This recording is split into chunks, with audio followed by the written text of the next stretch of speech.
자, 안녕하세요. 임팩트 행정법 한성입니다. 자, 이틀 전에 치러진 우리 군무원 시험 9급 문제 오늘 해설 진행하도록 하겠습니다.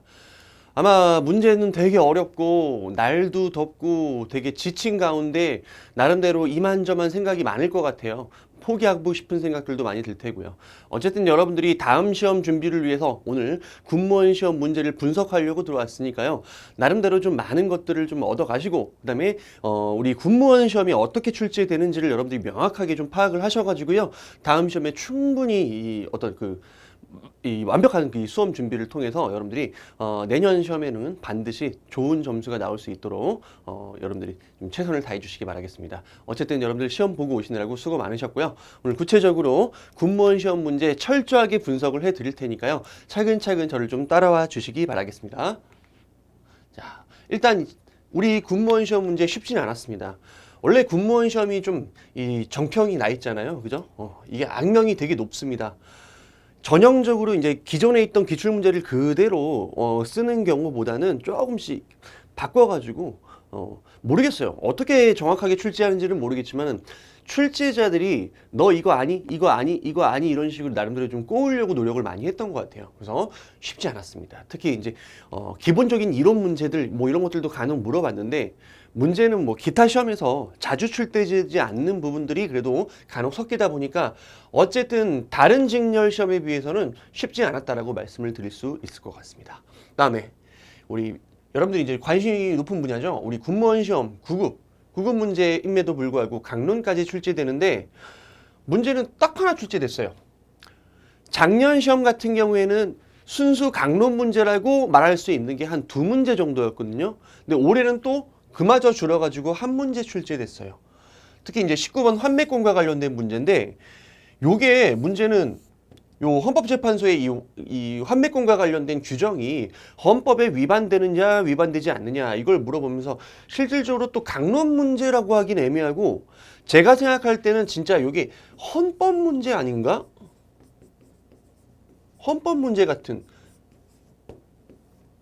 특히 그 헌법재판소가 어느 부분에서 해당 법률이 헌법에 위반되느냐라고 판단했는지를 물어보는 시험이었기 때문에 만약에 여러분들이 이 강론 준비를 열심히 했는데 한 문제 출제된 게 결국 헌법 문제라면 상당히 좀 뭐라 그래야 될까?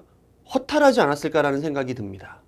근데 제가 작년 문제도 그렇고 올해 문제도 그렇고 이제 분석을 하면서 느낀 건 뭐냐면 차라리 여러분들 9급 시험을 준비한다라고 하면 물론 이제 이게 강사 입장에서 엄청난 책임감을 가지고 말씀을 드린다기보다는 물론 저도 되게 나름대로 이제 신중하게 말씀을 드리는 건데 선배로서 선배 입장에서 수험적인 어떤 선배의 입장으로서 만약에 여러분들한테 개인적인 어떤 조언을 드린다면 저라면 차라리 강론 준비를 아예 안 하는 게 낫지 않을까라는 생각이 들어요. 왜냐면 이게 강론이라는 게 분량이 그렇게 적은 분량은 아니거든요. 근데 뭐 타이트하게 적당한 분량만 준비를 한다. 그래갖고 최대한 분량을 줄여요. 보통 우리 군무원 9급 시험 준비하시는 분들 대부분 그렇잖아요. 대부분 교재가 강론 분량을 되게 최소화시켜요. 그게 왜 그러겠어? 여러분들이 이 강론까지 완벽하게 대비하기에는 좀 마음의 여유도 부족하고 시간도 부족하고 그러면서 또 강론 문제가 엄청 많이 출제되지도 않는단 말이야. 그러다 보니까 분량을 되게 줄여요. 근데 아마 여러분들 그걸 느꼈을 거야. 그 부분을 공부한다고 해서 또 요 문제를 맞추지는 않아요. 공부를 했는데 또 틀려요. 자, 그럴 바에는 차라리 제 생각에는 아예 준비를 안 하고 총론 부분을 좀 여러분들이 좀 깊게 파가지고 그죠? 뭐 기본 이론도 좀 열심히 듣고 하면서 좀 깊이 있게 여러분들이 좀 파가지고 차라리 총론에서 꽉 잡고 들어가겠다. 강론 한 문제 내가 한번 찍어보고 나중에 뭐 판례 정도 헌법재판소 판례라든지 뭐 나름 뭐 대법원 최신 판례 정도 그 정도 한번 보고 가는 게 낫지 않을까라는 생각이 듭니다. 왜냐면 작년에도 또 이와 유사하게 강론 최신 판례가 등장한 적이 있었거든요. 그래서 제가 생각할 때는 차라리 강론 부분을 좀 깊게 파기보다는 최신에 출제된 최신에 나온 그 판례들 있죠. 좀 봐야 될 만한 판례 그 정도만 간추려 가지고 잠깐 시간을 투자할 수 있다라고 하면은 그 부분만 시간 투자해 갖고 시험장 가는 게 낫지 않을까라고 조심스럽게 조언을 드리고 싶습니다. 자, 일단 어려운 문제로 꼽을 수 있는 게 한 6문제 되는데요. 이 6문제가 사실상 뭐 전부 다 완벽하게 어려운 건 아니고 사람에 따라서는 한 두세 문제 정도만 어려웠을 수도 있고요. 그 다음에 또 한 6문제가 다 어려웠을 수도 있을 거예요. 그래서 좀 평균적으로 봤을 때 어려울 만한 문제들을 한 6개 정도 꼽아봤어요. 자, 첫 번째 그 2번 문제 같은 경우는 평등원칙 관련 문제를 물어봤는데 제가 생각할 때는 실질적으로 이것도 살짝 헌법 문제 아닌가? 라는 생각이 들어요. 그래서 우리 그 강론 문제 하나 출제된 게 이제 19번이었잖아요. 그다음에 이제 2번은 총론에서 평등 원칙을 물어봤고요. 근데 제가 생각할 때는 요 1번하고 5번 둘 다 헌법 문제인 것 같아요. 그래서 실질적으로 좀 뭐라고 해야 될까? 선을 넘은 게 아닌가 살짝 라는 생각도 듭니다. 특히 이제 2번 같은 경우에도 제가 예전에 고시 공부할 때 헌법에서 자주 봤던 판례와 자주 봤던 출제 형식이었어요. 그러다 보니까 좀 깜짝 놀랐어요. 이게 왜 행정법에서 출제가 되지?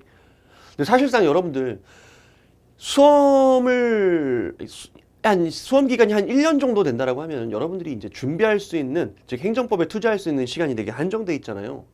자, 그러다 보니까 실질적으로 엄청나게 깊이 있게 공부를 한다든지 또는 그 외에 헌법재판소 결정 중에서 중요한 헌법재판소 결정 있죠. 예를 들어서 이전에 기출됐던 내용들 그 부분 말고 그 외에 다른 부분까지 우리가 대비를 할 수 있을까? 완벽하게? 제가 생각할 때는 쉽지 않을 것 같아요. 쉽지 않다라기보다는 조금 더 세게 말하면 좀 거의 불가능할 것 같아요. 그래서 제가 생각할 때는 한 1번에서 5번, 1번, 5번 정도는 틀려도 대세의 지장이 없지 않을까라는 생각이 듭니다. 어차피 여러분들이 요거를 기억하셔야 돼요. 내가 최선을 다해도 준비하지 못하는 건 남들도 준비하지 못합니다. 근데 굳이 그거를 맞추겠다고 낑낑대기보다는 과감하게 포기를 하고, 그죠? 기존에 우리가 맞출 수 있는 내용들 있죠. 뭐 기출문제로 던져졌던 내용들이라든지 너무 중요한 내용들, 그런 거 안 놓치고 여러분들이 다 맞추면 보통 우리가 문제가 25문제고 하나당 이제 배점 2점이라고 한다면 여러분들 다 이 90점은 넘길 수 있어요. 여러분들이. 그 부분만 놓치지 않는다면. 그럼 충분히 합격 가능하잖아요. 그죠? 그다음에 이제 개인정보보호법 문제가 나왔는데 사실 개인정보보호법이 나오면 원래 문제가 어려운 거예요. 개인정보보호법은 그렇게 막 여러분들이 만만하게 시험 문제를 맞출 수 있도록 출제하는 경우가 별로 없어요. 한번 나왔다 하면 어려운 문제라고 생각하시면 돼요. 다만 1번 지문이 조금은 쉬운 지문이었어요. 자주 출제되지는 않았지만 그래도 좀 나름대로는 좀 쉬운 지문이었기 때문에 2번은 좀 애매합니다. 그래서 1번은 좀 어려웠다 하면 얘는 이제 뭐 약간 어려웠다 정도로 판단할 수 있을 것 같아요. 그다음에 행정기본법 문제가 출제가 됐는데 이거를 왜 어려운 문제 중에 하나로 꼽았냐면요. 행정기본법에 대한 기본적인 조문과 그다음에 뭐 비틀지도 않았어요. 전부 다 맞는 지문으로만 출제가 됐기 때문에 어떻게 보면 되게 쉬운 문제예요. 근데 수험생마다 나름대로 되게 어려움을 겪으신 분들도 분명히 있을 거예요. 그 이유는 뭐냐면 5개의 조합, 5개의 지문이 나왔거든요. 5개 지문이. 근데 이게 전부 다 옳은 지문이에요. 전부 다 옳은 지문이야. 그러다 보니까 여러분들이 막상 이 정답을 가려야 되는 수험생 입장에서는 이게 다 맞는 게 맞나? 내가 지금 제대로 푼 건가? 라는 의구심이 들었을 수밖에 없을 것 같습니다. 그래서 어려운 문제를 한번 꼽아봤어요. 그 다음에 네 번째. 행정규칙 문제인데 행정규칙과 관련된 아주 기본적인 이론 문제를 출제했어요. 그 다음에 그 중에 지문 하나 같은 경우에는 특정 교수님 한 분만 언급하는 되게 지엽적인 이론 하나를 물어봤어요. 어떤 경우였어요? 이게 행정규칙을 제정한 그 행정기관에 대해서 행정규칙의 대내적 구속력이 미치는지 그와 관련된 문제를 출제했는데 그런 것들은 즉 그런 지엽적인 이론들은 어느 시험도 출제를 안 해요. 근데 유독 우리 군무원 시험에서만 출제를 했는데 사실상 그 지문을 정확하게 알고 푸신 분이 과연 있을까라는 물음표가 던져집니다. 물론 내용적으로는 뭐 그렇게 어려운 내용이 아닌데 수험생 입장에서는 어려울 수밖에 없는 게 대부분 물어보지도 않은 걸 물어보면 생소할 수밖에 없단 말이에요. 근데 제가 생각할 땐 진짜 그렇습니다. 법학 지식이 있고 그 다음에 법학을 전공한 사람 있죠. 법을 전공한 사람. 그런 사람 입장에서는 당연히 풀 수도 있을 거야. 그럼 출제자 입장에서는 그런 사람들을 염두하고 출제를 했을까요? 저는 좀 거기에 대해서 좀 약간 뭐라 해야 될까 좀 항의를 하고 싶은 그런 마음이 좀 강력하게 있습니다. 그죠? 뭐 근데 어떻게 항의를 해야 될지 모르겠어. 그죠? 제가 뭐 힘이 있는 것도 아니고. 이 군무원을 준비하시는 분들 같은 경우는 기존에 이제 법 공부를 전혀 안 해보고 그냥 수험으로서의 어떤 그 법학을 공부를 하고 있기 때문에 아마 이러한 기본적인 내용들을 보면 오히려 그게 더 어려울 수도 있어요. 그러면 여러분한테 명확하게 말씀드릴 수 있는 건 바로 이거예요. 이런 거에서 흔들리고 틀려도 대세에 지장이 없어요. 제발. 제발 나중에 이제 다음 시험 준비를 할 때 이런 것들을 좀 여러분한테 언급해드리고 싶은 거예요. 이런 것까지 다 맞추려면 내가 어떻게 준비를 해야 되죠? 그런 고민을 하지 마세요. 왜냐하면 그런 고민을 하고 그런 식으로 이 시험 준비를 하게 되면요. 몇 년을 준비해도 끝이 없어요. 진짜로. 하지만 대부분 단기간에 합격해서 빨리 이 수험 기간을 단축시키는 사람들 같은 경우에는 공통점이 있습니다. 진짜 영리하게 공부한다는 거예요. 놓치지 않아야 할 것들을 절대 놓치지 않고 그것만 정확하게 파서 시험 보고 합격한다라는 거예요. 그러니까 그런 것들을 여러분들이 좀 강력하게 머릿속에 좀 집어 넣으셨으면 좋겠습니다. 그 다음에 이제 9번 문제가 공익사업을 위한 토지 등의 취득 및 보상에 관한 법률사항 요 환매권과 관련된 문제를 물어봤는데 뭐 거기서 자세한 뭐 짜잘한 뭐 법조문을 주로 물어보기보다는 이제 이 헌법재판소 판례 있죠. 요 해당 규정이 환매권과 관련해서 행사 기간을 제한하고 있는데 그 행사 제한 기간이 헌법에 위반되느냐 요걸 물어봤어요. 근데 아마 이 부분에 대해서 판례를 공부하신 분들도 있을 거예요. 강론을 준비하면서. 근데 오히려 그걸 준비한 사람들은 틀렸을 가능성이 있어요. 단지 그 규정이 헌법에 위반된다라고만 공부를 했으면 그 지문을 진짜 틀릴 가능성이 있다니까요. 그러니까 오히려 공부한 게 독이 되는 과목이 강론인 것 같아요. 제가 생각할 때는. 왜 그런지는 제가 해당 이 19번 문제 해설하면서 다시 한번 말씀을 드릴게요.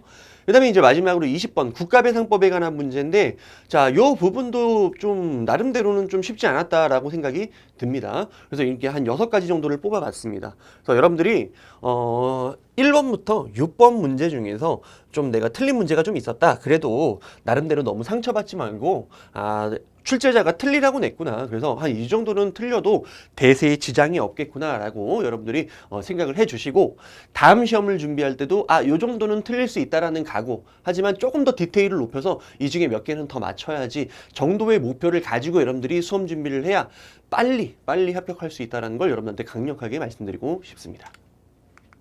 자, 지금 목소리가 좀 안 풀렸어요. 아침부터 지금 촬영을 시작하는데 어제 좀 잠을 많이 못 자서 그런가 지금 목소리가 좀 안 풀려가지고 여러분들이 좀 양해를 부탁드리겠습니다. 자, 어쨌든 마지막으로 현실적인 수험 조언. 누구나 완벽한 대비는 불가능하다는 걸 여러분들이 머릿속에 꼭 박아두셨으면 좋겠어요. 그죠? 그래서 군무원 시험이라고 해서 그 시험에 맞춰가지고 모든 것들을 다 완벽하게 대비해서 100점을 맞겠다라는 그러한 접근 방식은 되게 위험해요. 그러니까 보편적인 것들을 여러분들이 명확하게 꿰고 시험장에 가겠다라고 가볍게 마음을 먹고 대신 그 부분만큼은 타이트하게 준비를 하라고 여러분한테 말씀을 드리고 싶습니다. 자, 그러면 우리 자세한 1번부터 자세하게 한번 해설을 진행을 해볼게요. 자, 문제 1번 볼게요. 자, 사인의 공법행위에 대한 설명으로 틀린 거.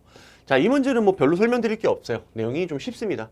자, 국민이 어떠한 신청을 한 경우에 그 신청의 근거가 된 조항의 해석상 행정권에 대한 이 행정 발동에 대한 개인의 신청권을 인정하고 있대요. 자, 신청권 넣으면 뭐 떠올려야 돼? 신청권 있는 자의 신청에 대해서 행정청이 아무것도 하면 부작위가 되고 신청을 했는데 행정청이 거기에 대해서 거부를 하면 거부 처분이 된다. 다시 말하면 신청권이라는 건 거부 처분과 부작위에 대한 성립 요건이자 원고 적격 문제라는 걸 여러분들이 떠올려 주셔야 되고 여기서의 신청권은 어떤 의미를 갖는다? 신청인의 어떤 그 만족적 결과를 요구할 수 있는 그러한 권리가 아니라 단지 응답을 요구할 수 있는 권리라는 것까지 여러분들이 기억하고 계시면 문제 그냥 쉽게 풀리죠. 자, 신청권이 있으니까 여기에 대한 거부는 뭡니까 이거? 거부 처분이죠. 항고 소송의 대상이 되는 처분으로 보아야 하고 맞죠? 자, 구체적으로 신청이 인용될 수 있는가 하는 점은 어디서? 본안에서 판단해야 할 사항이다.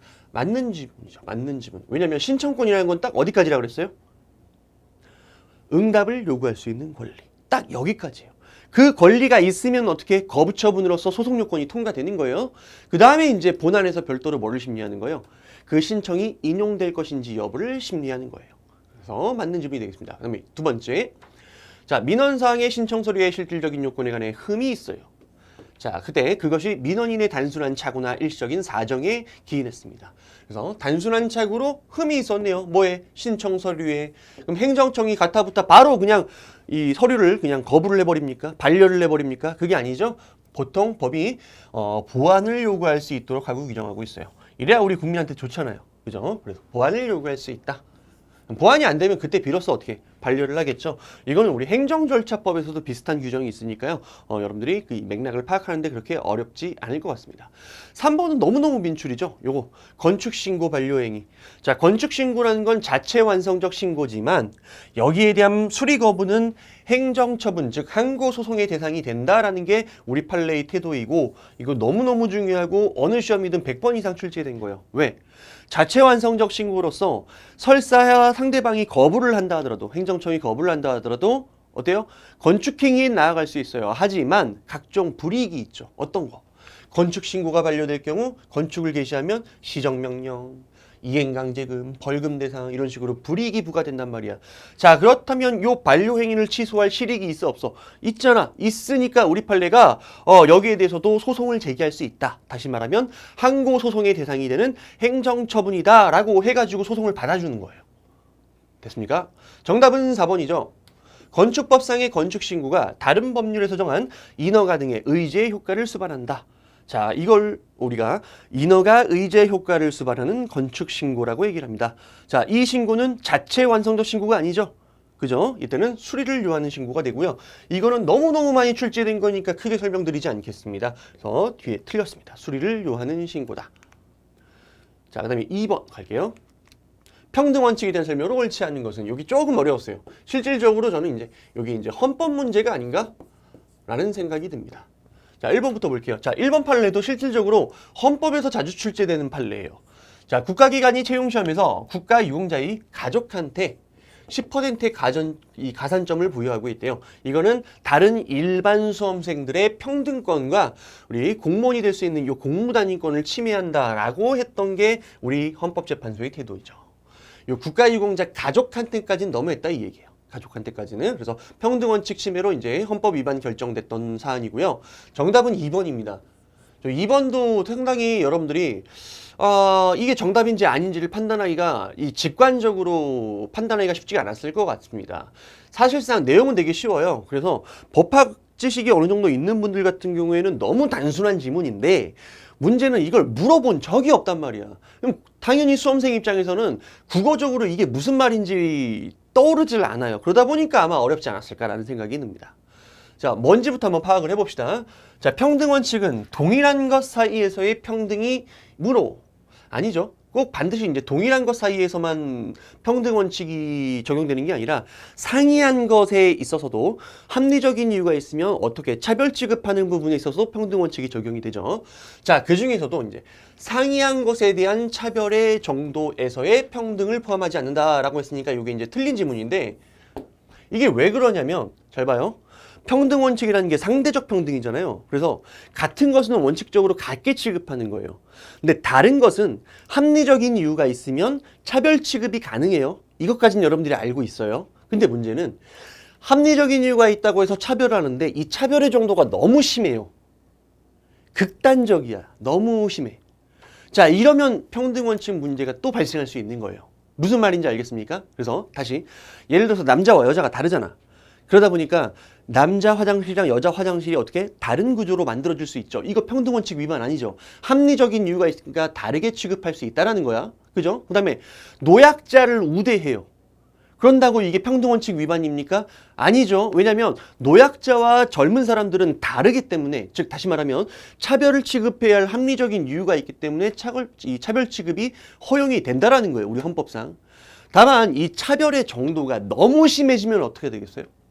예를 들어서 여자를 우대한다고 해갖고 남자를 거의 종으로 만들어버린다든지, 노약자를 우대한다고 해갖고 거의 일반 그 청년들을 거의 종으로 취급한다. 맨날 물건을 들어줘야 되고 막 이런 식으로. 이러면 어떻게 돼요? 이건 또 평등원칙 위반이잖아요. 그래서 요것도 포함하는 거야. 다른 것에 대한 차별의 정도에서의 평등도 포함을 하는 거예요. 너무 이게 심하면 안 되기 때문이겠죠. 그래서 2번은 틀린 지문이다. 그 다음에 3번, 4번은 너무 많이 출제된 거니까 별로 설명드릴 게 없어요. 그래서 3번은 맞는 지문이고요. 4번도 맞는 지문인데 이거는 그냥 넘어갈게요. 진짜 너무 많이 출제된 거니까. 자, 그 다음에 3번 볼게요. 옳지 않은 것은, 자, 개별법령에 합의제 행정청의 장을 필요로 한다는 명문의 규정에 없는 한 합의제 행정청 명의로 한 행정처분의 피고적격입니다. 항고소송에 있어서. 누굽니까? 합의제 행정청 그 자체가 피고가 된다고 했죠. 그래서 무슨 위원회 얘가 피고가 되는 것이고 그 위원회의 위원장이 있다고 해서 그 위원장이 피고가 되는 게 아니죠. 자, 이것도 되게 중요한 내용 중에 하나입니다. 그래서 얘도 쉽게 정답을 골라낼 수 있었습니다. 물론 예외는 있죠. 자, 원칙은 뭐라고요? 무슨 위원회 그 자체예요. 합의제 행정청 그 자체가 피고가 되는 거예요. 피고가. 근데 예외가 있죠. 예외를 여러분들이 기억해 주세요. 예외는 노, 해, 인 세 가지 외워두세요. 자, 이때는 무슨 위원회 위원장이라는 합의제 행정청의 장이 피고가 됩니다. 예외일 때 노예인. 노예인이 뭐냐면 자, 노동위원회의 처분. 노동위원회의 처분에 대해서는 어때요? 이거 행정심판 중앙노동위원회의 재심 결정을 거친 다음에 그 재심 결정에 대해서 어떻게 누구를 피고로? 중앙노동위원회 위원장을 피고로 하잖아요. 그죠? 그래서 노동위원회의 처분. 자, 그 다음에 두 번째 해양안전심판원장.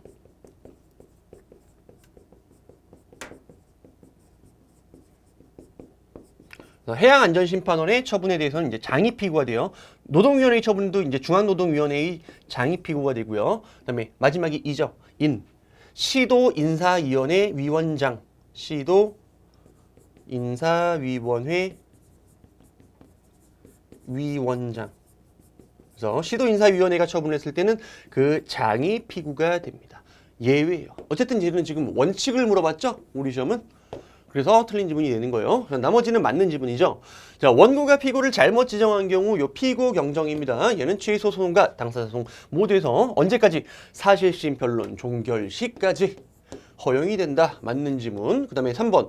자, 법원은 당사자 소송을 취소 소송으로 변경하는 것이 상당하다고 인정할 때, 이게 소종류의 변경이죠. 소종류의 변경은 항고 소송뿐만 아니라 또 당사자 소송에도 준용이 되니까 얘를 뭐로? 취소 소송으로 또 바꿀 수도 있습니다. 자, 그때 이게 상당하다고 인정할 때 그때는 자, 청구 기초에 변경이 없는 한 이게 이제 제한이죠. 무제한적으로 소송을 바꿀 수는 없어요. 사실심 변론 종결 시까지 시간적 한계죠. 원고의 신청. 그래서 소변경은 반드시 뭐가 있어야 돼요? 원고의 신청이 있어야 돼요. 그리고 소변경 허가는 어떤 형식으로 합니까? 결정 형식으로 하죠. 판결이 아니라 결정이에요. 판결이 아니라 결정 형식. 그래서 소외 변경을 허가할 수 있다. 맞는 지문이고 이 법조문 자체는 여러분들이 다 꿰고 계셔야 돼요. 그래서 소변경과 관련해서 물어보는 게 청구 기초에 변경이 없는 요 제한도 물어보고요. 시간적 한계도 물어보고요. 원고의 신청이 필요하냐 또는 직권으로 가능하느냐 이런 거 물어본단 말이야. 반드시 신청권이 있어야 된다는 것이고 이 소변경 허가는 무슨 형식으로? 판결이 아니라 결정 형식으로 한다는 걸 여러분들이 꿰고 계셔야 돼요. 그래서 결정 형식으로 하다 보니까 여기에 대한 불복은 뭘로 합니까? 불복은? 항고죠, 항고. 결정에 대한 불복이 항고잖아요. 그죠? 소변경 허가 안 해주면 뭐야? 항고하는 거예요. 그 다음 이제 재항고하고 이런 식으로. 반면에 판결에 대한 불복이 뭡니까? 항소, 상고죠. 항소, 상고. 용어가 달라요. 자, 그 다음에 당사자 소송의 원고가 피고를 잘못 지정했습니다. 그때는 피고 경정이 준용이 되죠. 요거는 여기서 힌트를 얻을 수 있죠. 왜? 피고 경정이 어디에서도 허용이 돼요? 당사자 소송에서도 허용이 된다라고 얘기를 했으니까 여기서 힌트를 얻으면 아, 당사자 소송에서도 피고 경정이 허용되는구나. 그러면 여기서 만약에 원고가 피고를 잘못 지정해가지고 피고 경정 신청을 했습니다. 그때 법원은 결정 형식으로 피고의 경정을 허가할 수 있습니다. 맞는 지문이 되겠죠. 자, 4번 갈게요. 수익적 행정행위 처리에 대한 설명으로 맞는 것은 자, 수익적 행정행위에 대한 취소권 행사. 맨날 나오는 거잖아. 수익적 행정행위를 취소하거나 처리할 때는 무슨 제한이 따릅니까? 행정청이 취소 사유 발생했다고 막바로 취소할 수 있어? 아니죠. 공익과 사익을 비교 형량해야 돼요. 왜? 수익적 행정행위 취소는 줬던 걸 뺏는 거니까. 그죠? 사익 침해가 발생할 수 있단 말이야. 따라서 취소를 통해서 달성하고자 하는 공익과 그로 인한 사익 침해를 비교 형량해서 취소를 통해 달성할 수 있는 공익이 더 우월할 때 한해서 취소권 행사가 허용이 되는 것이죠. 그죠? 그래서 비교교량할 때 공익상 필요가 상대방의 사익 침해보다 강할 때 그때만 허용될 수 있다. 맞는 지문이죠. 그 다음에 2번은 이제 그 철회와 관련된 내용이죠. 행정행위를 한 처분청은 비록 처분 당시에 별다른 하자가 없었고 그 처분에 철회를 할 별도의 법적 근거가 없다 하더라도, 참고로 직권 취소, 직권 철회에 별도의 법적 근거 필요 없죠. 그래서 별도의 법적 근거 없다 하더라도 원래의 처분을 존속시킬 필요가 없거나 없게 된 중대한 공익상 필요가 발생한 경우에 그때는 그 효력을 상실케 하는 별개의 행위로서 이를 처리할 수 있다, 이렇게 해야 되겠죠. 그래서 제가 군무원 시험 문제를 분석하면서 느낀 건 딱 한 가지예요. 뭐냐면 얼토당토 않는 좀 뭔가 그 행정법에서 보기 좀 힘든 문제를 출제해서 무조건 틀리게 만들거나, 혹은 두 번째는 문제를 만약에 변형하면 딱 한 단계만 변형을 합니다. 무슨 말이냐면 꼬은 걸 다시 한번 꼬지 않아요. 딱 한 번만 꼬아요. 그래서 함정이 되게 뻔히 보이는 경우들이 거의 대부분이에요. 그래서 만약에 어렵게 출제됐다 하더라도 아까 6문제 말고 나머지 문제들은 진짜 여러분들이 문제를 풀어보시면 아시겠지만 별로 함정이 그렇게 여러분들을 혼란스럽게 만드는 함정이 아닙니다. 그래서 여러분들이 시험장에서 이제 문제를 풀 때 이 생각을 해야 돼. 이거 함정 같은데 이거 내가 오해한 거 아닐까? 이런 생각하지 마세요.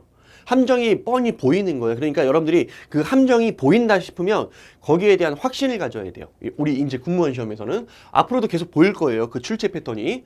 자, 수익적 행정행위를 취소 처리하거나 중지시키는 경우에는 이미 부여된 국민의 기득권을 침해하는 것이 되므로, 맞죠? 수익적 행정행위를 취소 처리할 때는 사익 침해가 발생할 수 있단 말이야. 그러니까 비교 형량 하는 거잖아요. 공사의 비교 형량. 그러니까 그때 비록 취소 등의 사유가 있다 하더라도 허용되지 않는다. 이거는 틀린 거죠. 비교 형량에서 공익적인 필요, 즉 취소를 통해 달성하려는 공익이 더 크다. 그때는 허용이 되는 거니까 단정적으로 허용되지 않는다. 이건 틀린 거예요. 사익 침해보다 공익이 더 우월할 수도 있잖아. 그러면 취소가 허용이 되죠. 그래서 틀린 지문이다. 그 다음에 네 번째. 자, 요거는 이제 2번과 4번이 뭐 별로 크게 다르지가 않아요. 철회와 관련된 내용이에요. 자, 행정행위란 처분청은 비록 처분 당시에 별다른 하자가 없었고 처분 후에 이를 철회할 별도의 법적 근거가 없다 하더라도 원래의 처분을 존속시킬 필요가 없게 된 사정 변경이 생겼다는 이유만으로 그 효력을 상실시키게 하는 별개 행정행위로서 이를 처리하는 것은 허용되지 않는다. 틀렸죠? 허용이 된다. 이렇게 해야 되겠죠. 허용. 그래서 사정 변경이 생겼다. 이럴 때 철회가 가능하다. 이런 식으로 답을 내셔야 됩니다. 그래서 2번과 4번은 사유만 바꾼 거예요. 철회 사유만. 근데 전부 다 철회 사유예요. 사정 변경이라든지 이런 것들은. 자, 그 다음에 문제 5번 행정법의 효력에 대한 설명으로 옳지 않은 것은, 자, 조례화 규칙은 자, 자치법규죠. 특별한 규정이 없으면 공포한 날로부터 20일이 경과함으로써 효력을 발생한다. 맞습니다. 조례 규칙이든 그 다음에 뭐 대통령령 총리령 구령이든 공포한 날로부터 20일이 효력 발생일이에요. 자, 행정법령은 특별한 규정이 없는 한 시행일로부터 장래를 향하여 효력이 발생하는 것이 원칙이다. 맞죠? 오늘 제정돼서 만약에 20일이 지나서 시행이 되면 그때부터 시행일로부터 효력이 발생하는 것이지 과거의 행위까지 규율할 수는 없죠. 그거는 일종의 뭐가 되는 거야? 소급효가 되기 때문에 그건 금지되는 것이죠. 자, 법령을 소급 적용한다 하더라도 일반 국민의 이해에 직접 관계가 없는 경우에는 법령의 소급 적용이 허용된다. 맞죠? 그래서 소급 적용은 원칙적으로 어떻게 해요? 원칙 금지, 예외 허용. 그 중에 예외를 물어보는 거죠. 일반 국민의 이해에 직접 관련이 없다 그러면 뭐 소급하든 말든 나랑 상관없잖아. 법령의 소급 적용이 허용되는 거예요. 자, 그 다음에 네 번째, 이게 틀린 지문이죠. 법률 불소급의 원칙. 얘는 이제 진정소급을 얘기하는 거죠. 불소급이라는 건 소급효 금지 원칙을 얘기하는 거예요. 그럼 여기서 금지되는 소급효라는 건 뭐야? 진정소급효를 얘기하는 거예요. 진정소급효란 뭡니까, 여러분들? 이미 과거에 완성 또는 종결된 사실에 대해서 신법을 적용하는 것이잖아요. 하지만 신법 전후에 걸쳐서 계속 진행 중인 사실에 대해서 신법을 적용하는 것은 이건 금지되는 소급효가 아니죠. 원칙적으로 허용이 된다라는 걸 여러분들이 꿰고 계셔야 돼요. 자, 얘는 그 법률의 효력 발생 전에 완성된 요건 사실뿐만 아니라 계속 중인 사실이나 그 이후에 발생한 요건 사실에 대해서도 그 법률을 소급 적용할 수 없다. 틀린 지문이죠. 왜? 얘는 진정소급이 아니라 부진정소급이에요. 즉 이러한 사실에 대해서 신법을 적용하는 건 원칙적으로 어떻습니까? 원칙이 허용이에요. 허용. 그래서 4번은 틀린 지문이다. 정답은 4번 이렇게 체크를 하시면 되겠습니다. 자, 물을 잠깐만 마실게요.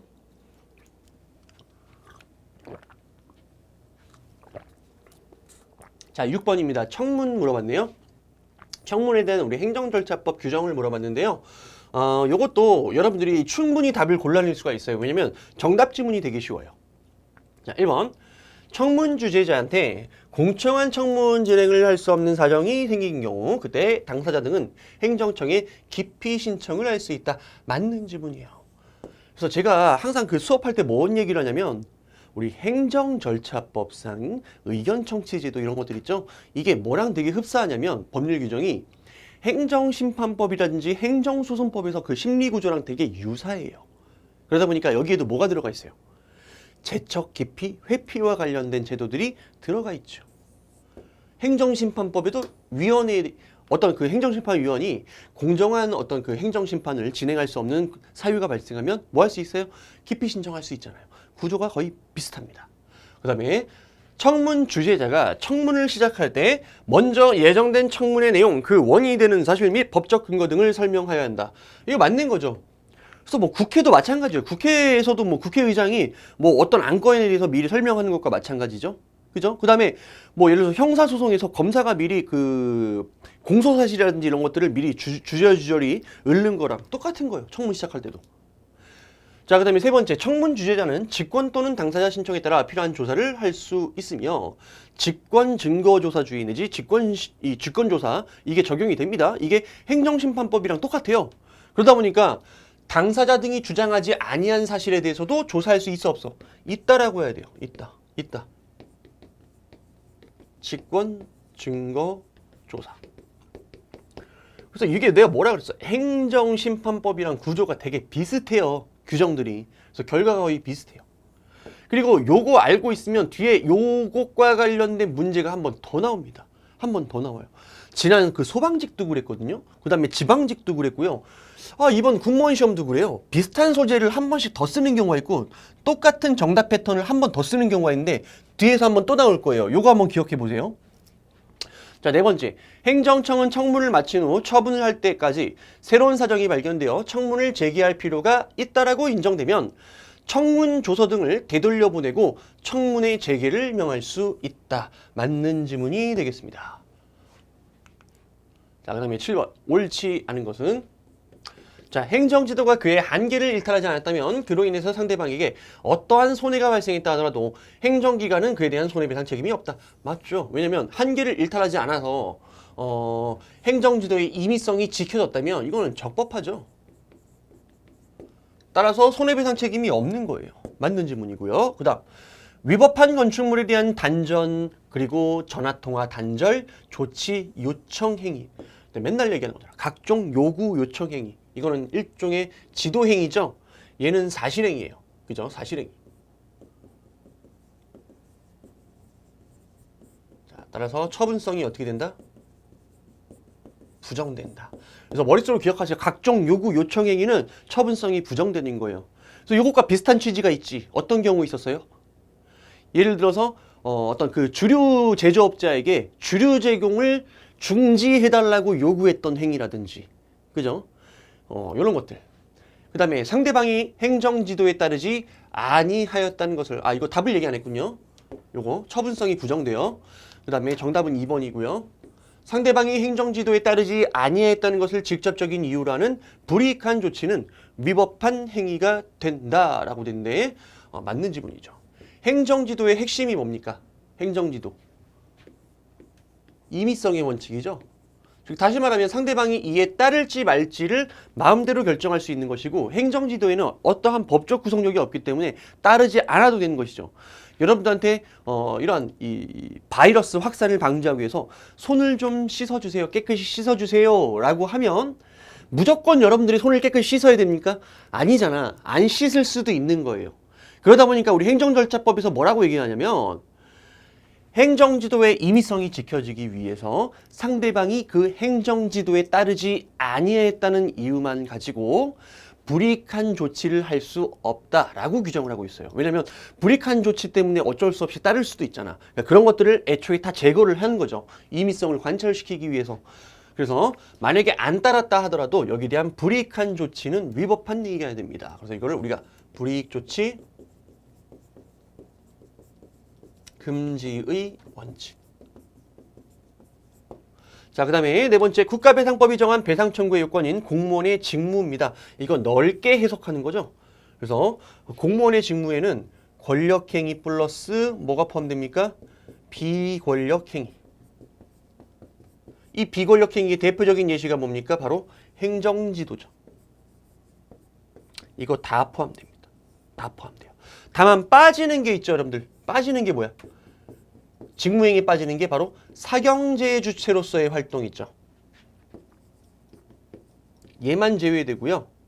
공법관계 가운데는 권력관계, 비권력관계 전부 다 적용이 됩니다. 그래서 행정지도도 포함된다는 요 지문은 맞는 지문이 되겠습니다. 그래서 정답 2번이고 이건 뭐 너무 많이 출제된 거니까 여러분들 잘 체크하셔야 돼요. 각종 요구, 요청, 행위, 처분 아니다. 그다음에 옳지 않는 것은 8번. 자, 정보통신 서비스 제공자는 자, 이용자가 필요한 최소한의 개인정보 이외의 개인정보를 제공하지 아니했다는 이유로 그 서비스 제공을 거부할 수 없다. 이렇게 얘기해야 돼요. 없다. 그 이유는 뭐예요? 자, 여러분들 개인정보를 처리하는 사람들은 정보를 수집할 때 필요한 최소한의 개인정보를 수집해야 됩니다. 그죠? 최소한만 수집해야 되지 자기가 갖고 싶은 거 다 가질 수는 없는 거예요. 최소한도로 수집을 해야 돼요. 따라서 이거를 관철시키려면 어떻게 해야 돼요? 설사 상대방이 이 필요한 최소한의 개인정보 이외의 개인정보를 제공하지 않았어요. 그럴 수 있는 거잖아. 왜? 최소한만 수집해야 되니까. 이거를 제공하지 않았다 해갖고 그 서비스의 제공을 만약에 거부할 수 있다라고 하면은 상대방이 어떻게 할 수밖에 없어요? 그 밖의 정보까지도 다 제공할 수밖에 없잖아. 제공을 강요하게 되잖아. 그러니까 없다 이렇게 법에서 못을 박아놨죠. 이해되십니까? 그래서 정답은 1번이 되고 요거는 좀 비교적으로 좀 쉬운 지문이에요. 상대적으로 쉬운 지문이었어요. 그래서 문제가 사실상 뭐 그렇게 쉬운 문제는 아니었어요. 나름대로 되게 난이도 있는 어려운 문제였는데 그래도 1번이 너무 쉽지 않았나라는 생각이 듭니다. 자, 2번 볼게요. 개인정보 처리자가 집단 분쟁 조정을 거부하거나 또는 집단 분쟁 조정 결과를 수락하지 않은 경우 이때는 법원의 권리침해 행위 금지 중지를 구하는 단체 소송을 제기할 수 있다. 이거 어디서 봤습니까? 올해 제가 해설 강의했던 소방직 있죠. 3월에 시행했던 발음이 왜 이러냐 오늘. 아침부터 지금 입이 지금 안 풀렸어요. 여러분한테 다시 한번 상가를 드릴게요. 소방직 시험이 있어요. 우리 거기서 그대로 출제됐던 그 지문이에요. 그래서 크게 해설 드리지 않도록 하겠습니다. 그다음에 세 번째, 개인정보보호법은 외국인의 정보통신 서비스 제공자 등에 대해서 개인정보 규제에 대한 상호주의를 채택하고 있다. 요거 맞는 지문인데 이런 것들도 여러분들이 명확하게 깨고 있기가 쉽지는 않은 지문이에요. 오늘 참고로 알아두시면 되는 거예요. 그래서 만약에 개인정보를 국외로 제공한다라고 할 때 뭐 예를 들어서 뭐 대한민국에서 뭐 미국으로 이런 식으로 미국 기업이면 우리 정보가 이제 미국으로 갈 수도 있잖아요. 그죠? 그 다음에 미국에 거주하는 뭐 예를 들어서 우리 기업이 있어. 그럼 우리 기업이 미국의 고객들로부터 어떤 개인정보를 수집해서 우리나라로 이전을 시켜요. 자, 이런 경우를 한번 생각을 해봅시다. 자, 그때 만약에 미국에서 우리나라로 건너올 때 정보가 건너올 때 미국에서 거기에 대한 각종 제한들을 걸어놨어요. 규제들을 걸어놨어요. 그러면 거기에 상응하는 만큼 우리나라에서 정보가 국외로 이전할 때도 거기에 대한 규제가 적용된다는 얘기예요. 즉 니네들이 하는 만큼 우리도 규제하겠다. 이게 규제에 대한 상호주의거든요. 이게 있습니다. 우리 개인정보보호법에. 그래서 참고로 체크를 해두시고요. 그 다음 네 번째, 개인정보 자기결정권의 보호 대상이 되는 요 개인정보입니다. 이건 뭐 100번 출제된 거죠. 개인의 내밀한 영역에 속하는 영역뿐만 아니라 공적 생활에서 형성되었거나 이미 공개된 개인정보까지도 포함된다는 게 거의 뭐 100번 이상 출제가 됐을 거예요. 그래서 정답을 여러분들이 1번으로 체크를 해주시면 되겠습니다. 그 다음에 9번, 행정소송법상 당사자 소송 물어봤고요. 여기에 대한 설명으로 옳지 않은 것은. 자, 아까 정답 패턴이 비슷한 게 한 번 더 출제된다고 얘기를 했죠. 아까 몇 번 봤지? 자, 문제를 한번 옮겨볼까? 어디서 봤던 거? 문제 6번, 3번 요거 기억해 보세요. 직권증거주사주의가 청문회도 적용이 되기 때문에 당사자가 주장하지 아니한 사실에 대해서 조사할 수 있었죠. 자, 다시 한번 이제 9번으로 가볼게요. 9번 정답부터 볼게요. 당사자 소송의 경우 법원은 필요하다고 인정할 때는 직권으로 증거조사를 할 수 있으나 당사자가 주장하지 아니한 사실에 대해서는 판단해서는 안 된다. 틀렸죠. 그래서 아까 그 그 7번 문제였죠. 그거를 풀 수 있었으면 요것도 같이 가는 거예요. 그래서 같이 한 세트야.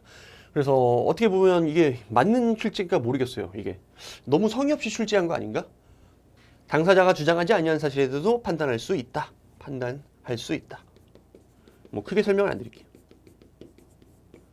그래서 행정소송에는 뭐가 적용됩니까? 직권심리주의가 적용되잖아. 직권심리주의가 적용된다는 얘기는 증거조사도 법원이 직권으로 할 수 있다는 얘기예요. 그러니까 만약에 내가 주장을 안 했어도 법원이 어떻게 하겠다는 얘기야? 직권으로 알아서 조사를 하겠다는 얘기잖아요. 연결되는 이 문제다 이렇게 보시면 돼요. 그래서 패턴이 똑같아요. 완전 똑같아요. 자, 정답은 쉽게 골라냈습니다. 자, 나머지 확인해 볼게요. 나머지는 뭐 너무 쉬운 지문이에요. 공법상 당사자 소송에 관한 의의, 즉 법조문을 그대로 물어봤어요.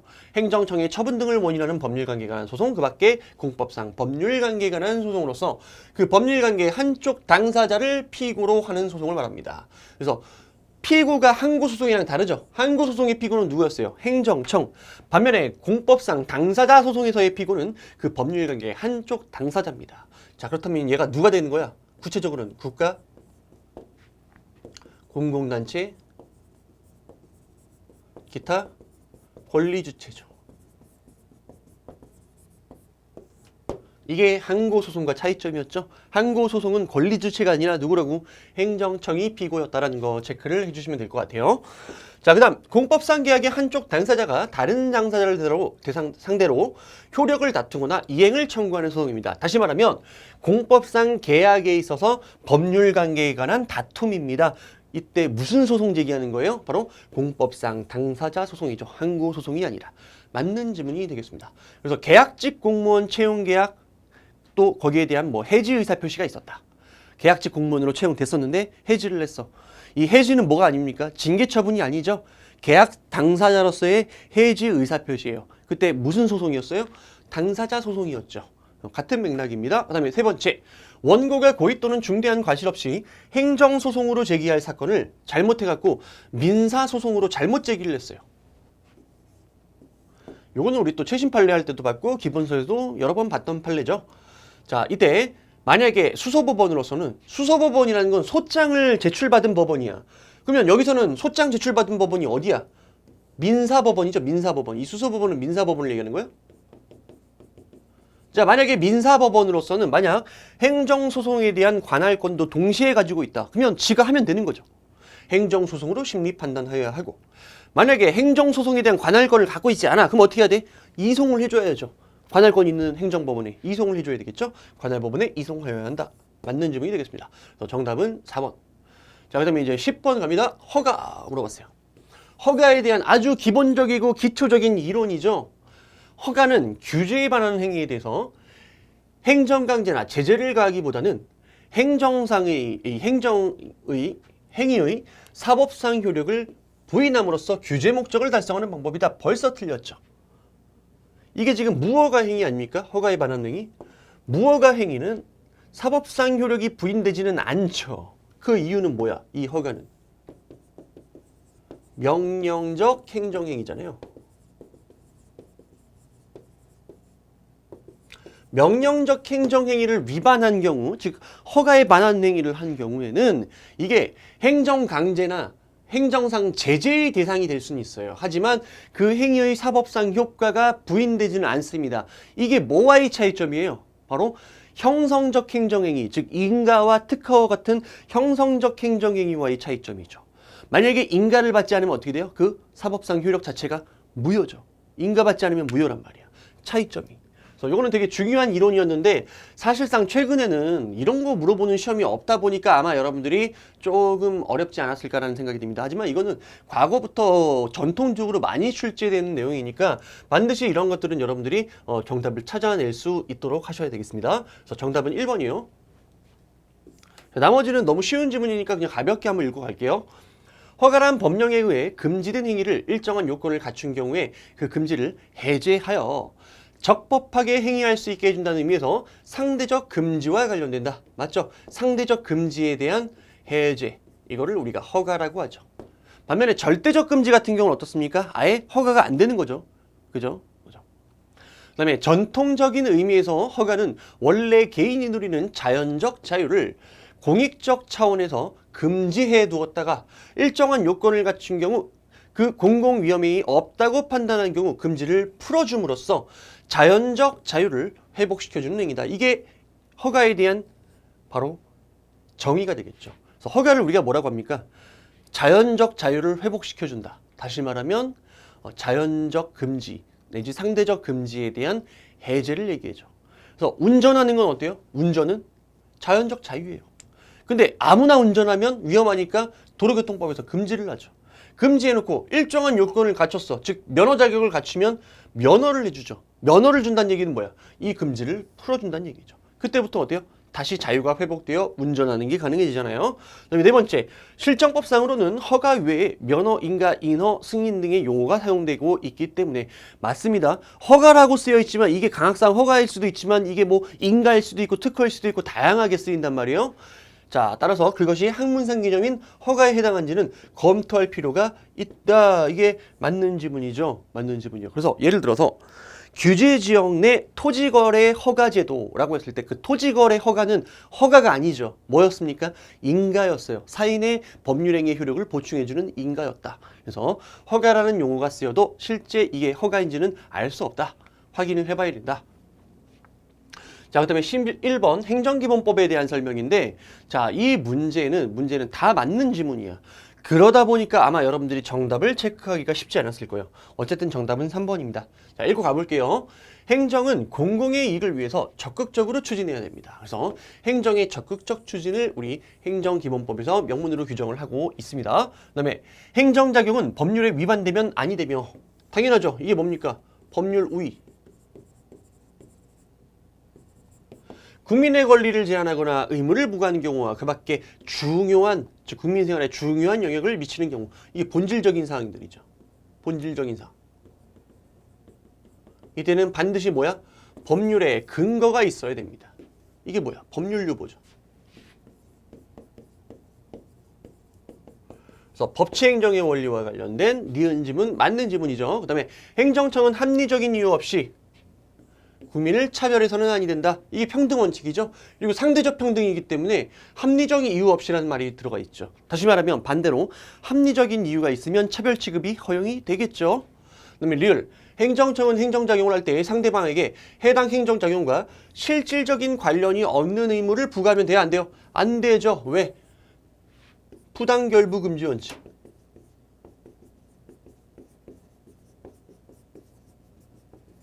자, 그 다음에 미음. 행정청은 처분에 재량이 있는 경우에는 부관을 붙일 수 있다. 맞죠? 재량행위에는 법적 근거 없이도 뭐 할 수 있어? 부관을 붙일 수 있고, 그 다음에 기속행위에는 부관을 붙일 수 없죠. 원칙적으로. 법적 근거 없이는. 만약에 기속행위에 부관을 붙이면 우리 판례가 어떻게 봅니까? 무효로 보고 있죠. 맞는 지문이에요. 그 다음에 12번. 원고적격. 틀린 지문 찾아봅시다. 자, 면허나 인허가 등의 수익적 처분에 근거가 되는 법률이 해당 업자들 사이에 과당 경쟁으로인한 경영의 불합리를 방지하는 것도 목적으로 하고 있는 경우, 이게 무슨 표현입니까? 경업자 관계에서 요 기존 업자의 이익이 법률상 이익이라는 표현이 바로 요거죠. 즉 다시 말하면 기존 업자가 이미 영업을 하고 있는데 다른 신규 업자가 여기에 들어오려고 그래요. 그러면 이 사람은 어때요? 기존 업자 입장에서는 영업상 이익이 감소되잖아. 그럼 영업상 이익이 감소되었다고 할 때 신규 허가에 대해서 불만이 제기될 수밖에 없겠죠. 왜? 신규 허가를 내줘갖고 경쟁자가 등장함으로 인해서 이 사람의 영업상 이익이 침해당했잖아. 그때 이 기존 업자가 누리는 이익이 법률상 이익이면 신규 허가에 대해서 취소소송을 제기할 수가 있고, 반면에 이 사람이 누리는 이익이 반사적 이익에 불과하다면 신규 허가에 대한 취소소송을 제기할 수가 없을 겁니다. 그때 기존 업자의 이익이 법률상 이익이라는 표현이 바로 요거죠. 해당 업자들 사이에 과당 경쟁을 한 경영의 불합리를 방지하는 것도 그 목적으로 하고 있는 경우, 이 얘기는 뭐 대표적으로 어떤 경우가 있어요? 뭐 거리 제한 규정. 이런 걸 둬가지고 기존 업자를 보호하겠다는 얘기 아닙니까? 자, 그때 그런 경우에는 다른 업자에 대한 면허나 인허가 등의 수익적 처분에 대해서 미리 같은 종류의 면허나 인허가 등의 처분을 받아 영업을 하고 있는 기존 업자는 당해 행정처분의 취소를 구할 뭐 할 수 있다? 원고적격이 인정될 수 있다. 이 지문은 맞는 지문이 되겠습니다. 정답은 2번이죠. 광업권 설정 허가 처분과 그에 따른 광산 개발로 인해서 재산상 환경상 이익 침해를 받거나 우려가 있는 토지 건축물의 소유자와 점유자 또는 이해관계인 및 주민들은 그 처분 전과 비교해서 수위 한도를 넘는 재산상 환경상 이익 침해를 받거나 받을 우려가 있다는 것을 증명까지 했다면 당연히 뭐가 인정돼야 되죠? 원고 적격을 인정받아야 되죠. 그래서 받을 수 없다라고 했으니까 틀린 지문이죠. 증명까지 했다는 얘기는 이 사람이 환경상 이익 내지 법률상 이익을 침해받았다라고 증명을 한 거잖아요. 그럼 당연히 원고 적격이 인정이 돼야죠. 그래서 2번은 틀린 지문입니다. 정답 2번. 그 다음에 3번 지문. 행정처분의 직접 상대방이 아닌 제3자라 하더라도 이 키워드만 봐도 여러분들 다 알고 있죠. 소송을 제기할 수 있는 원고 적격이 꼭 처분의 상대방만이 아니라 처분의 상대방 이외의 제3자, 즉 이해관계인에 불과하더라도 이 이해관계가 법률상의 이해관계라면, 즉 다시 말하면 제3자가 법률상 이익을 침해받았다면 처분의 상대방이 아니라 하더라도 소송을 제기할 수 있다 없다? 있다. 취소송 같은 거 제기할 수 있다. 그 다음에 4번은 되게 이게 오래된 판례인데 최근에는 잘 출제되지 않았던 판례인데 또 여기서는 써먹습니다. 자, 법인의 주주입니다. 자, 여러분들 법인과 주주, 즉 주식회사랑 주주는 별개의 인격체라는 걸 여러분들 알고 계시죠? 그래서 보통 이제 주주라는 건 경영에 직접 관여하는 건 아니죠. 그죠? 경영을 직접 하는 건 경영자들이 하는 거고 주주는 단지 투자자란 말이에요. 따라서 이 법인에 대한 직접적인 이해관계를 갖고 있다 없다? 갖고 있지 않습니다. 그래서 만약에 법인이 있을 때 이 법인에 대해서 행정청이 처분을 내려요. 처분. 근데 이 처분에 대해서 자, 주주에게 원고 적격이 인정될 수 있겠느냐? 법인이 아닌 주주에게 원고 적격이 인정될 수 있겠느냐? 자, 기억하세요. 여기서 자, 원칙적으로는 인정되지 않습니다. 왜? 주주와 법인은 별개예요. 별개이기 때문에 간접적인 이해관계만 갖고 있기 때문에 법인에 대한 처분에 대해서 주주가 싸울 수는 없어요. 하지만 예외가 있죠. 예외를 물어본 거예요. 우리 판례는. 요 예외. 어떤 경우냐면 이 처분으로 인해서 주주의 지위가 예를 들어서 박탈되는 경우다. 그래서 주주가 다른 방식으로는 뭐 어떻게 다툴 수 있는 방법이 없어. 그때는 어때요? 그때는 싸울 수 있어야 되겠죠. 왜? 만약에 주주의 지위가 이 처분으로 박탈되는 상황이라면 이건 주주에게 직접적인 어떤 이해관계를 갖고 있는, 즉 주주에 대한 처분이 될 수도 있잖아요. 그렇게 해석할 수도 있죠. 그래서 이때는 예외적으로 원고 적격이 인정이 됩니다. 읽어볼게요. 자, 법인의 주주가 그 처분으로 인해서 궁극적으로 주식이 소각되거나 주식이 소각된대요. 주주의 법인에 대한 권리가 소멸된대요. 이러면 어때요? 이거는 이때는 이해관계를 갖고 있는 거죠. 직접적인. 자, 이런 등 주주의 지위에 중대한 영향을 초래하게 되는데도 그 처분의 성질상 당해 법인이 이를 다툴 것을 기대할 수 없고 달리 주주의 지위를 보전할 구제 방법이 없는 경우에는 이때 예외적으로 주주도 그 처분에 관해서 직접적이고 구체적인 법률상 이해관계를 가진다고 보이므로 그 취소를 구할 원고 적격이 있다라는 게 우리 판례의 태도입니다. 됐습니까? 자, 그럼 넘어갈게요. 13번. 공법상 결과 제거 청구권에 대한 설명으로 자, 옳지 않은 것은 물어봤는데 자, 확인해 봅시다. 여기에 대해서도 여러분들이 나름대로 조금 고민을 하신 분들이 꽤 있더라고요. 근데 사실상 문제가 어려운 건 아닌데 워낙 이런 것들을 다른 시험에서 출제를 안 하다 보니까 아마 여러분들이 좀 어렵지 않았을까라는 생각이 듭니다. 자, 공법상 결과 제거 청구권의 대상은 뭡니까? 위법한 결과죠. 결과 내지 사실 상태요.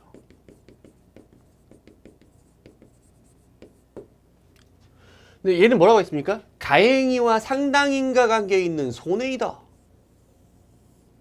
이게 틀린 지문이죠. 이거는 뭐의 대상이에요? 손해배상의 대상이죠. 손해배상. 일단 1번은 틀린 지문이에요. 이게 무슨 차이점이 있냐면 뭐 이런 경우를 한번 생각을 해보세요. 만약에 여러분들이 청소년에게 담배를 팔지도 않았어요. 근데 팔았다고 오인해갖고 행정청이 여러분들의 영업을 정지하거나 취소시켰어요.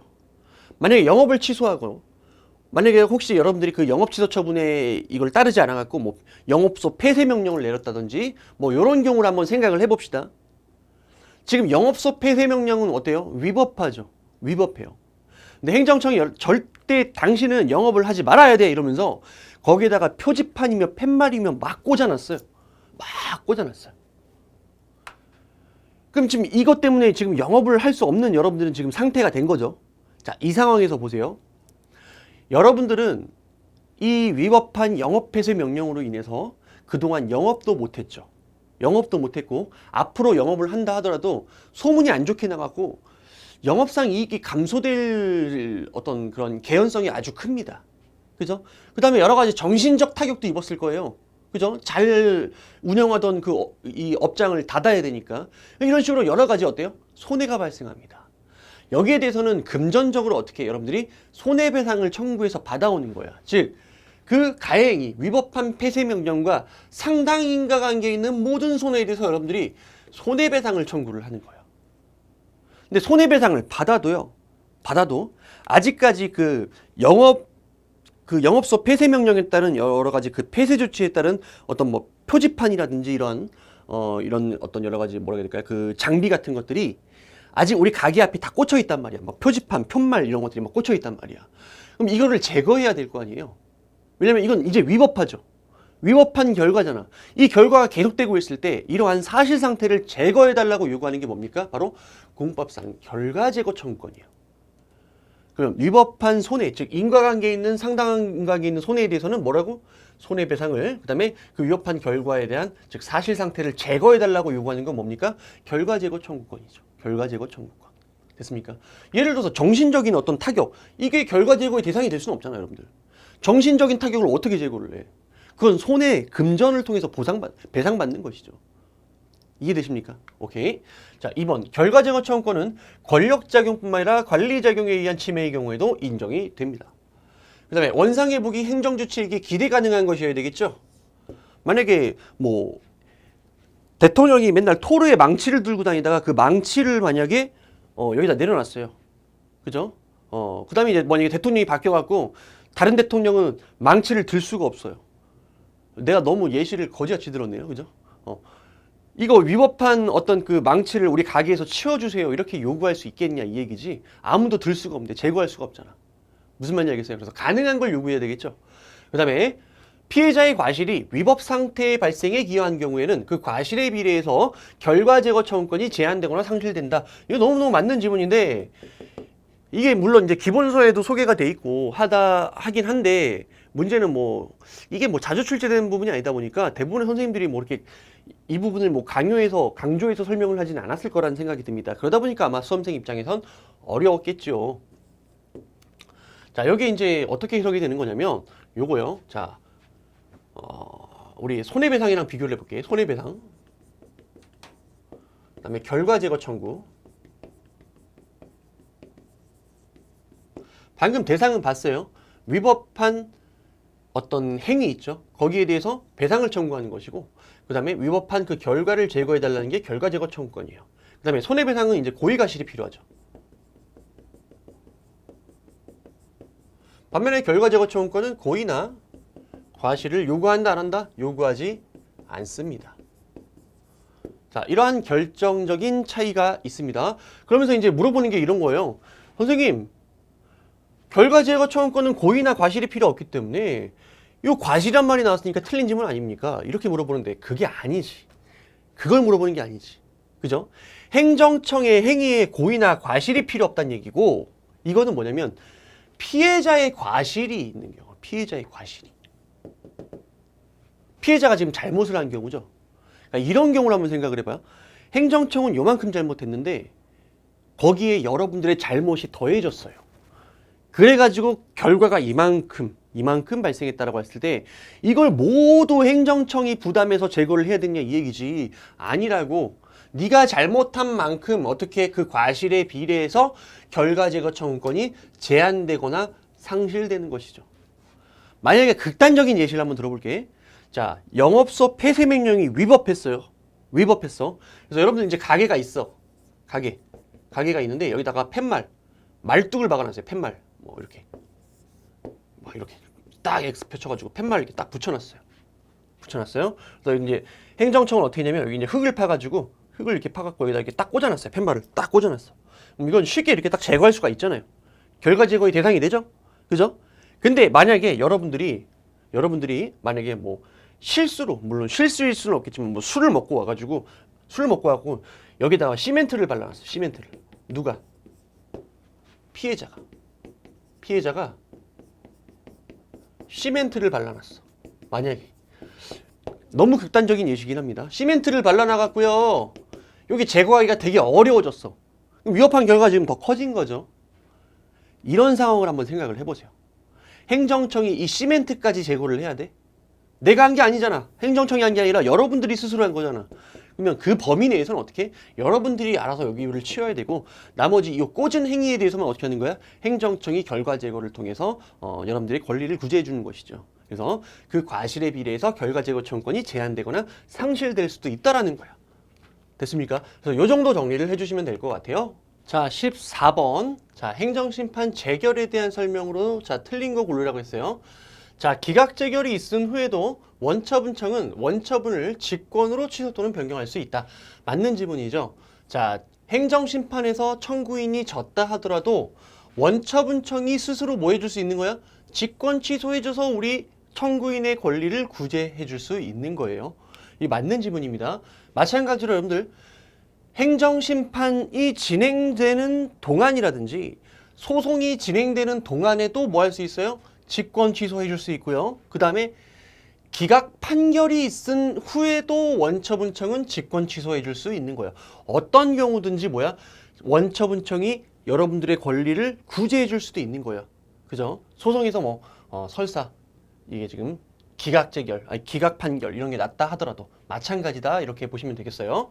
그다음에 재결의 기속력입니다. 자, 기속력의 내용은 세 가지죠.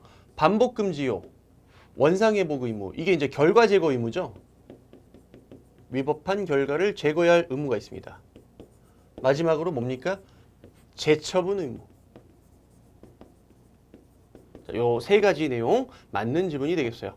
그다음에 행정심판에서는 불고불리의 원칙, 즉 청구인이 청구한 것만 심판하고 청구 대상 이외의 대상에 대해서는 이 행정심판 재결을 할 수가 없습니다. 그 다음에 불이익 변경 금지 원칙, 즉 원처분보다 더 불리한 재결을 하게 되면 안 됩니다. 그럼 무서워서 어떻게 행정심판 재결하겠습니까? 그죠? 그 다음에 처분청은 행정심판 재결에 대해서 불복할 수 없습니다. 이거는 모두 마찬가지예요, 여러분들. 행정심판 재결에 대해서 이제 불복할 수 없다라는 게 이제 청구인도 또 마찬가지죠. 청구인도 심판 재결에 대해서 소송 제기 못하죠. 다시 행정심판 제기 못합니다. 어떻게 해야 돼? 그때는 소송 제기해야 되겠죠. 그리고 처분청은 또 졌다고 했을 때 그때 여기 대해서 또 불복할 수 없다. 전체 맞는 지문이 되겠고요. 그다음에 네 번째, 행정심판 재결 기간 물어봤는데 여기 좀 어려웠죠. 자, 강행 규정이 아니라 훈시 규정이라는 거 체크해 주세요. 훈시 규정. 그래서 보통 처분의 처리 기간 같은 거 있죠. 처리 기간.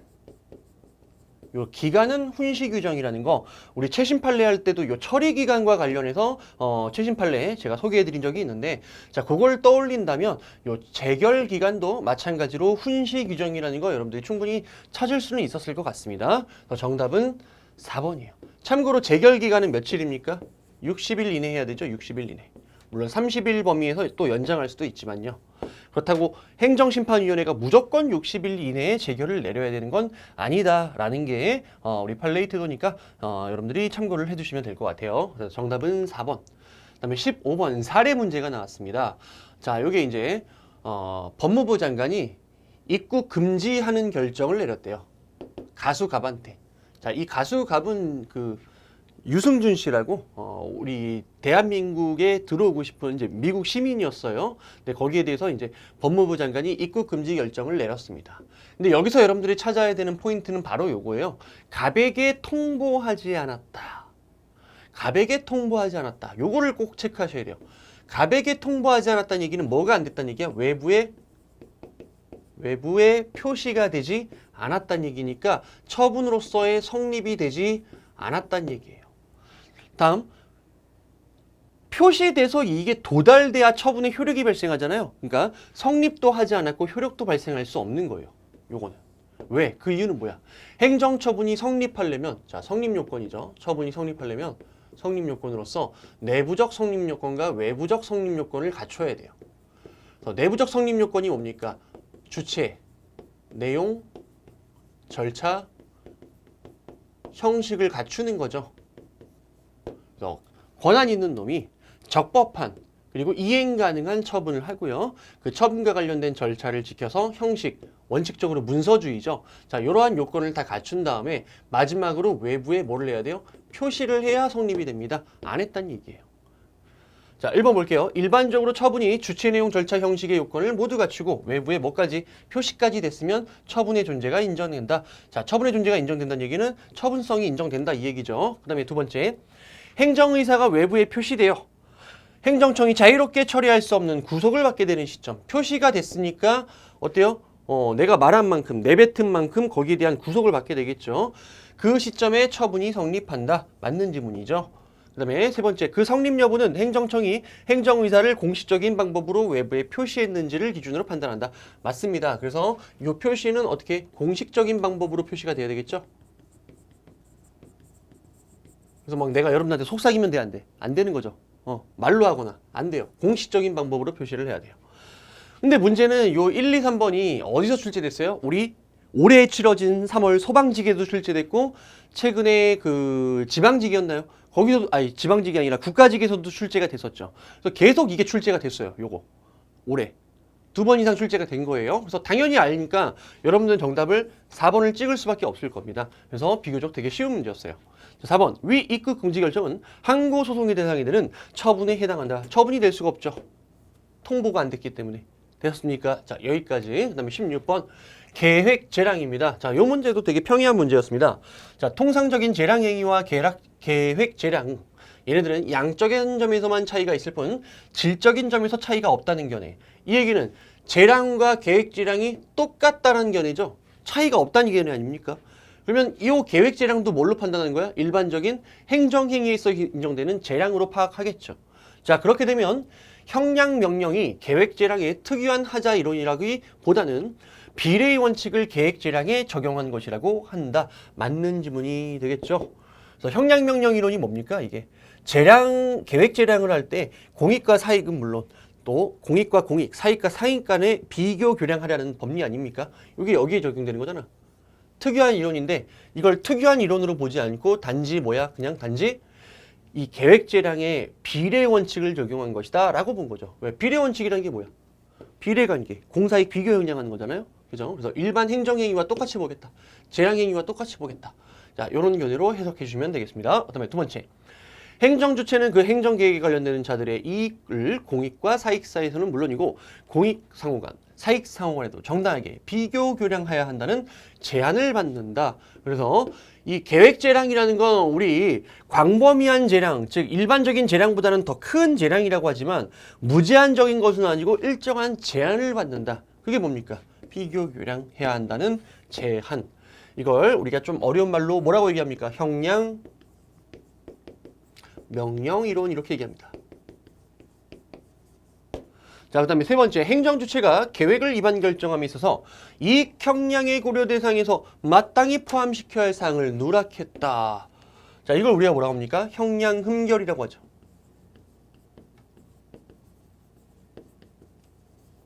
그 다음, 이익 형량을 전혀 행하지 아니하였다. 이걸 우리가 뭐라고 합니까? 형량 해태라고 하죠. 자, 그 다음에 4번부터 볼게요. 이익 형량을 했는데 정당성과 객관성이 결여됐다. 이걸 우리가 오형량이라 그래요. 오형량이라고 하고요. 자, 얘 세 가지를 합쳐서 우리가 뭐라고 합니까? 형량하자라고 하죠. 형량하자가 있으면 이 계획이 위법하게 되는 것이죠. 그래서 이 형량 명령 이론에 따라서 적절하게 형량을 해야 되는데 요 세 가지 케이스는 뭐야? 요거를 제대로 못한 거죠. 그래서 형량하자. 이렇게 얘기를 합니다. 그러면 형량하자의 유형은 총 몇 가지예요? 세 가지입니다. 세 가지인데 얘는 두 가지만 없으면 형량의 하자가 있다고 보기 어렵다라고 했으니까 틀린 지문이죠. 왜? 두 가지 말고도 하나가 더 있기 때문이죠. 그래서 3번은 좀 문제가 지저분하긴 한데 그래도 어쨌든 정답이 됩니다. 그다음에 네 번째, 오형량이 있다. 그러면 형량의 하자가 있어서 위법하게 된다. 요거는 뭐 의문의 여지가 없죠. 맞는 지문이 되겠습니다. 그다음에 17번, 행정조사 기본법 물어봤네요. 자, 행정조사는 조사 목적을 달성하는 데 필요한 최소한의 범위 안에서만 실시를 해야 됩니다. 그리고 다른 목적을 위해서 조사권을 남용하면 안 됩니다. 이게 행정조사기본법에 그대로 있는데요. 그 다음에 중복조사 금지되죠. 어떻게 해야 돼? 유사하거나 동일한 사안이라면 행정기관이 중복해서 하는 게 아니라 공동조사 등을 실시함으로써 조사가 중복되지 않도록 해야 됩니다. 조사 많이 하면 짜증나잖아. 힘들죠. 권익침해가 있을 수 있단 말이에요.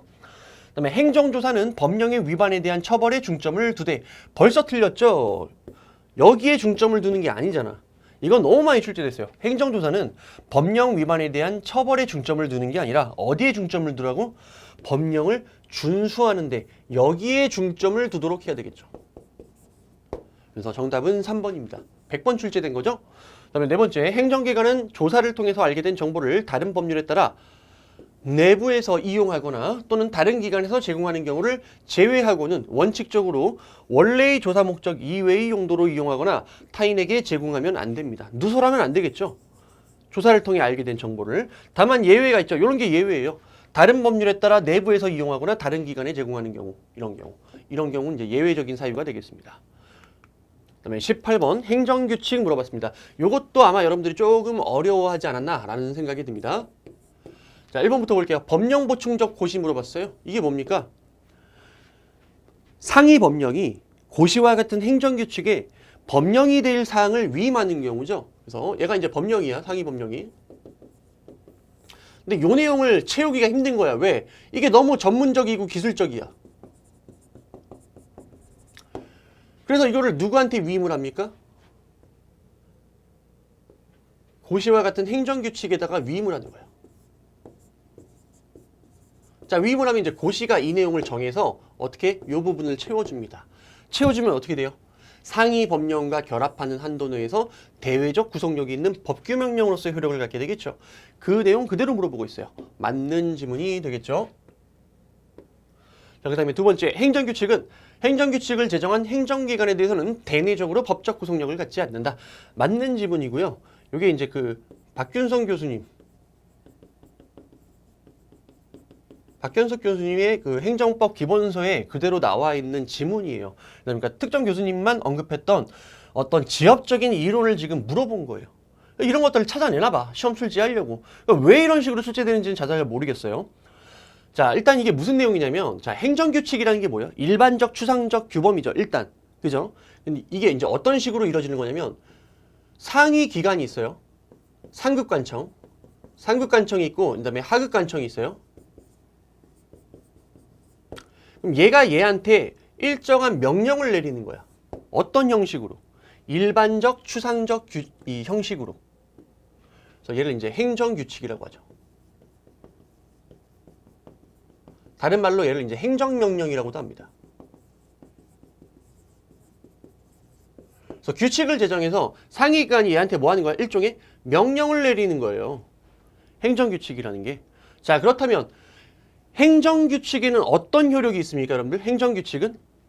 자, 행정규칙은 여기로 가볼게. 자, 얘는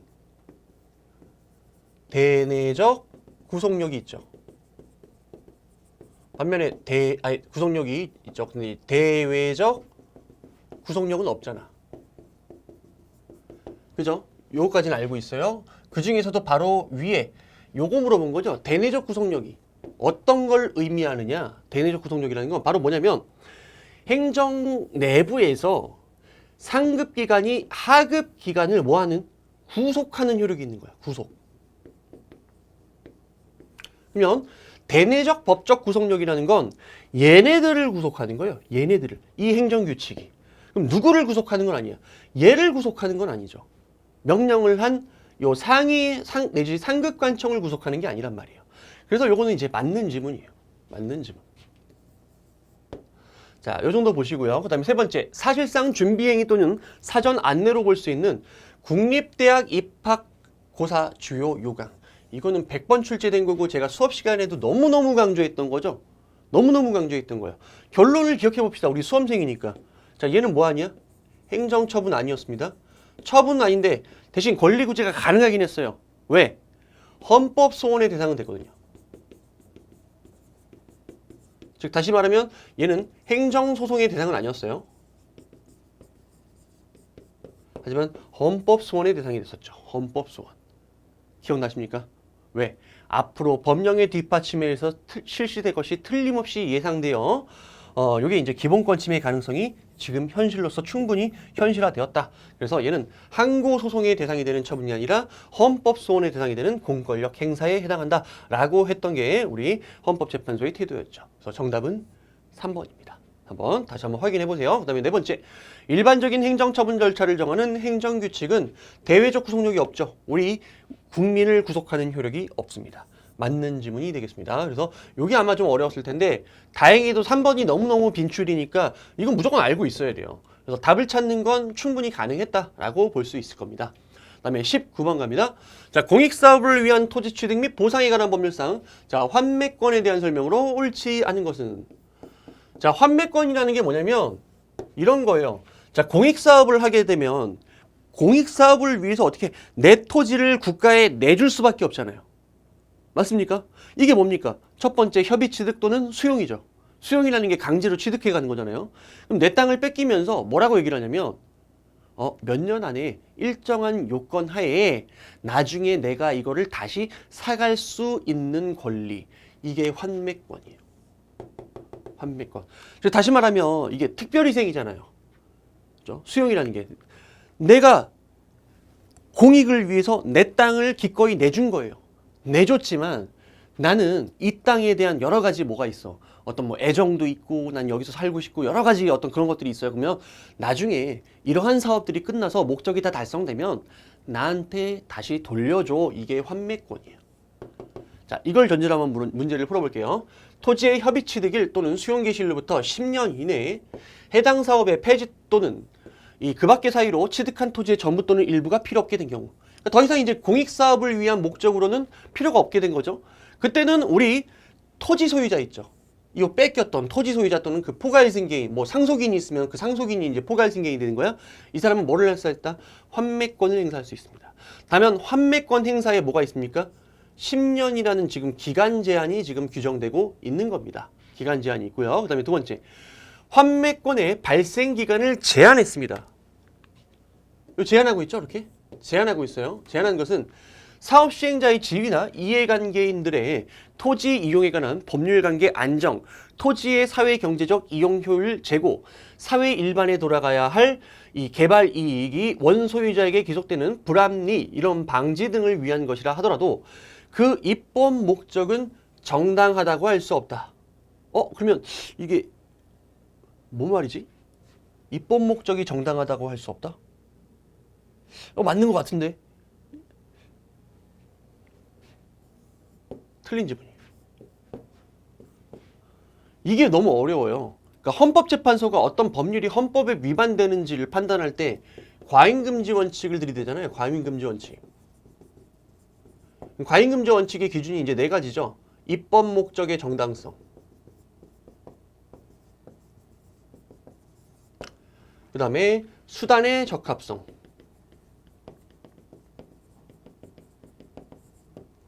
자, 그 다음에 피해의 최소성,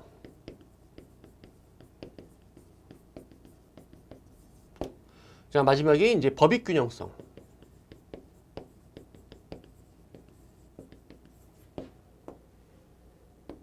그 중에 바로 요 세 가지가 바로 뭡니까? 우리 행정법에서 공부하는 비례의 원칙 아닙니까?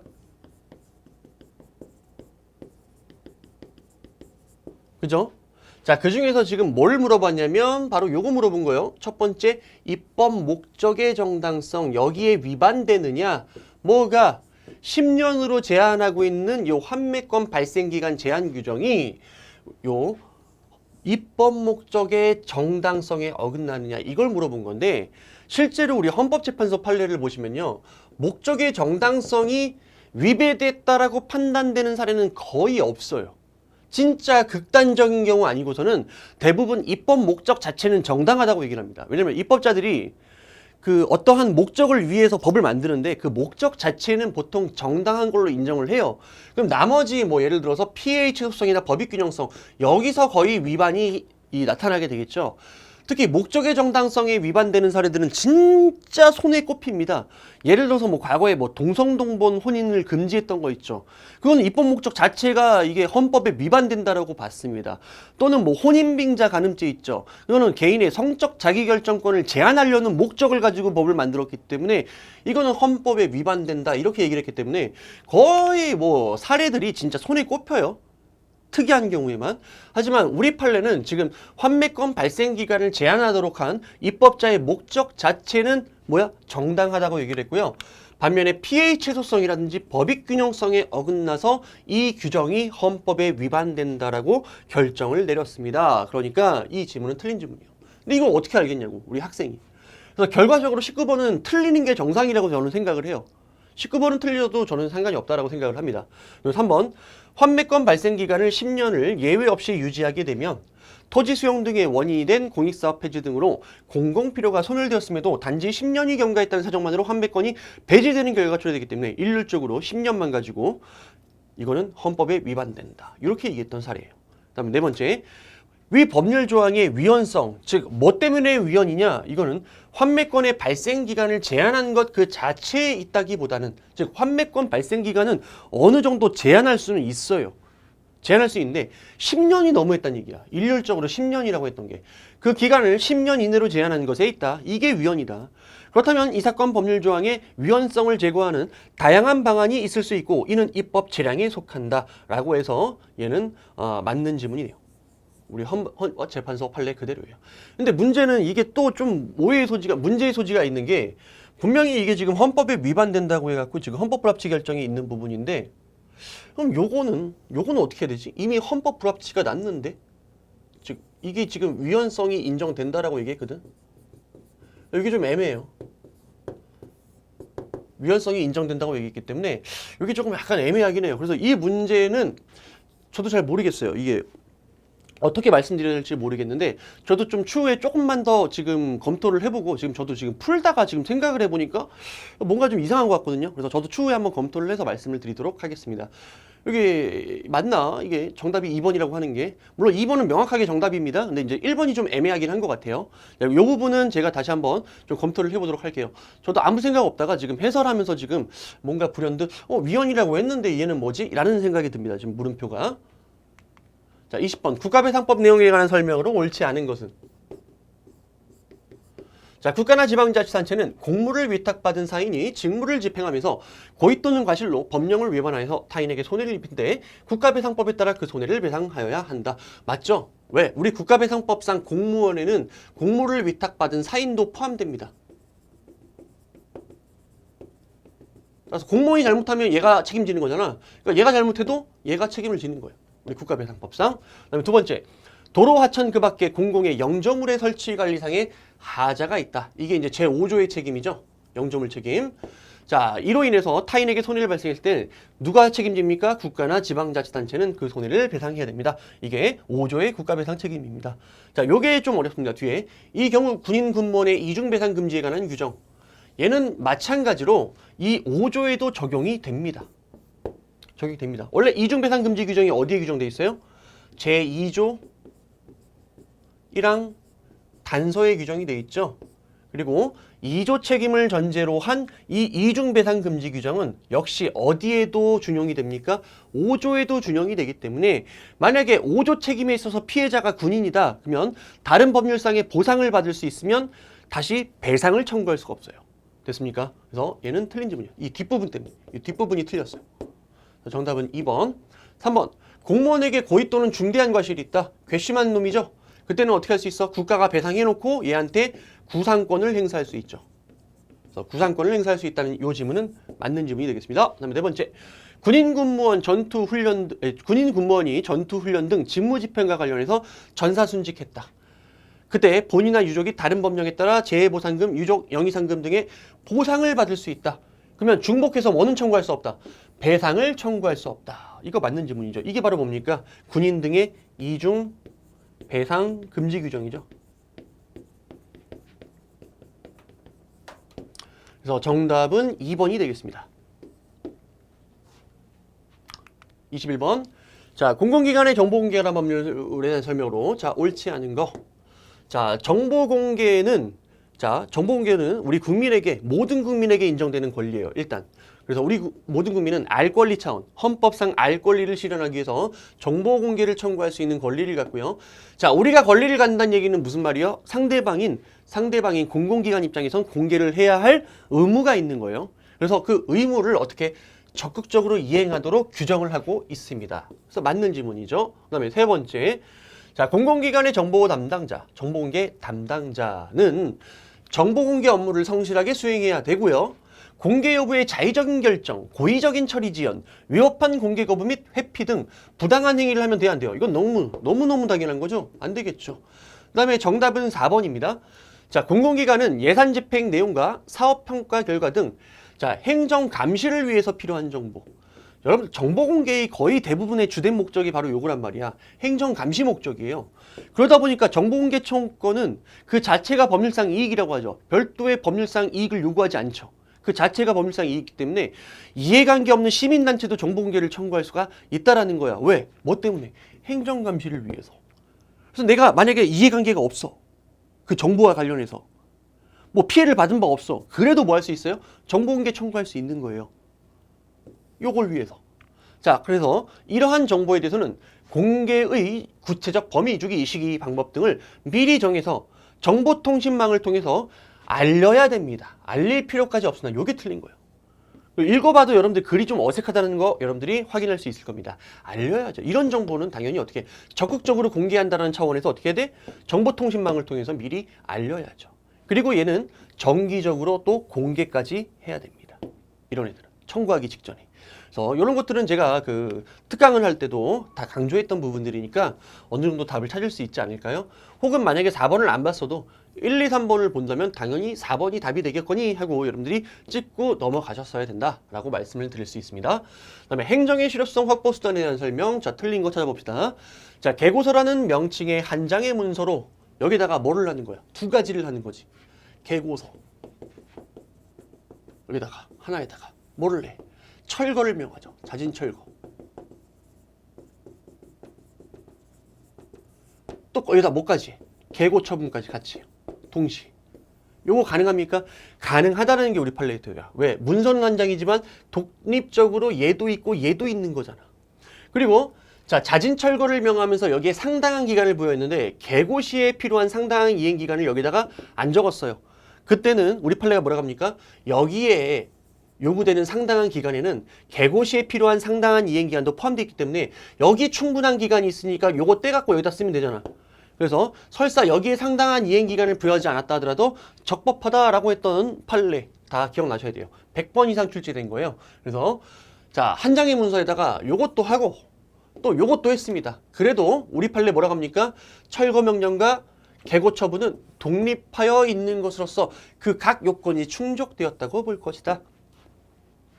그다음에 2번, 이행강제금은 행정상 간접적인 강제 집행의 수단의 하나로서 과거의 일정한 법률의 위반행위에 대한 제재인 형벌이 아니라, 맞죠? 과거 의무 불이행에 대한 제재가 아니라 뭐야? 장래 의무 이행 확보를 위한 강제 수단입니다. 따라서 얘는 범죄에 대해서 국가가 형벌권을 실행하는 처벌, 과벌에 해당하지 않죠. 따라서 이행강제금은 어떻게 할 수 있어? 반복 부과가 가능해요. 처벌이 아니기 때문에. 이중처벌금지 원칙에서 말하는 처벌이 아닙니다. 그래서 이행강제금은 의무를 이행할 때까지 반복적으로 부과할 수 있고요. 오케이. 세무조사 결정. 딱 봐도 뭡니까? 이거 행정처분이죠. 항고소송의 대상이 될 수 없다. 틀렸습니다. 그래서 권력적 행정조사 이런 것들을 전부 다 행정처분으로 보셔야 됩니다. 이거는 너무 많이 출제됐으니까 자세한 설명 안 드릴게요. 토지 건물 등의 인도 의무, 이게 대표적인 뭡니까? 비대체적 자기 의무잖아. 따라서 대집행 대상이 될 수 없다는 요즘은 너무 빈출이면서 당연한 지문이 되겠죠. 정답은 3번. 그다음에 개인적 공권에 대한 23번 문제. 자, 요거 기존업자의 영업상 이익과 관련된 거 앞에서 한번 물어봤고요. 또 물어본 거예요, 이거. 기존업자의, 경업자의, 그죠? 원고적격. 지금 어떤 상황입니까? 한의사가 있었고요. 그 다음에 약사가 있어요. 근데 약사한테 지금 무슨 처분을 내려주냐면 한약 조제 면허를 내줍니다. 문제는 얘도 약을 팔고 얘도 약을 팔아요. 그때 얘가 뭐가 되는 거야? 이제 기존업자가 되죠. 기존업자. 기존업자 입장에서 요것 때문에 신규업자가 들어가서 이 사람의 뭐야? 영업상 이익이 감소되고 있단 말이야. 그럼 이 사람 입장에서 뭐를 취소시키고 싶어? 여기에 대해서 취소 소송을 제기하고 싶거든. 얘가 여기에 대해서 취소 소송을 제기하고 싶거든요. 그때 얘가 누리는 이익이 법률상 이익이면 제기가 가능하죠. 원고 적격이 인정되지만 반사적 이익이라면 원고 적격이 부정되겠죠. 근데 한의사 면허를 통해서 누리고 있는 이익은 무슨 이익이에요? 반사적 이익이죠. 왜? 한의사 면허는 뭡니까? 허가예요. 강학상 허가. 허가이기 때문에. 허가를 통해서 누리는 이익은 원칙적으로 반사적 이익에 불과하죠. 그래서 한의사들의 영업상 이익은 법률에 의해 보호되는 이익이라고 볼 수 없다라는 질문은 맞는 질문이죠. 그 다음에 제가 요거 우리 최신 판례 할 때 제가 말씀을 드렸죠. 합병 나오면 좋아서 합치는 거잖아. 그럼 묻지도 따지도 말고 웬만한 권리와 의무는 전부 다 합병 후 존속하는 법인에게 승계될 수 있습니다. 요렇게. 반면에 얘랑 비교해야 되는 게 뭐였어요, 여러분들? 얘랑 비교해야 되는 게 회사 분할이었죠. 분할 같은 경우에는 과징금도 이전되지 않았었어요. 그죠? 과징금도 이전되지 않았었어요. 그래서 비교를 하셔야 돼요. 분할은 싫어서 쪼개지는 거, 합병은 좋아서 합친다.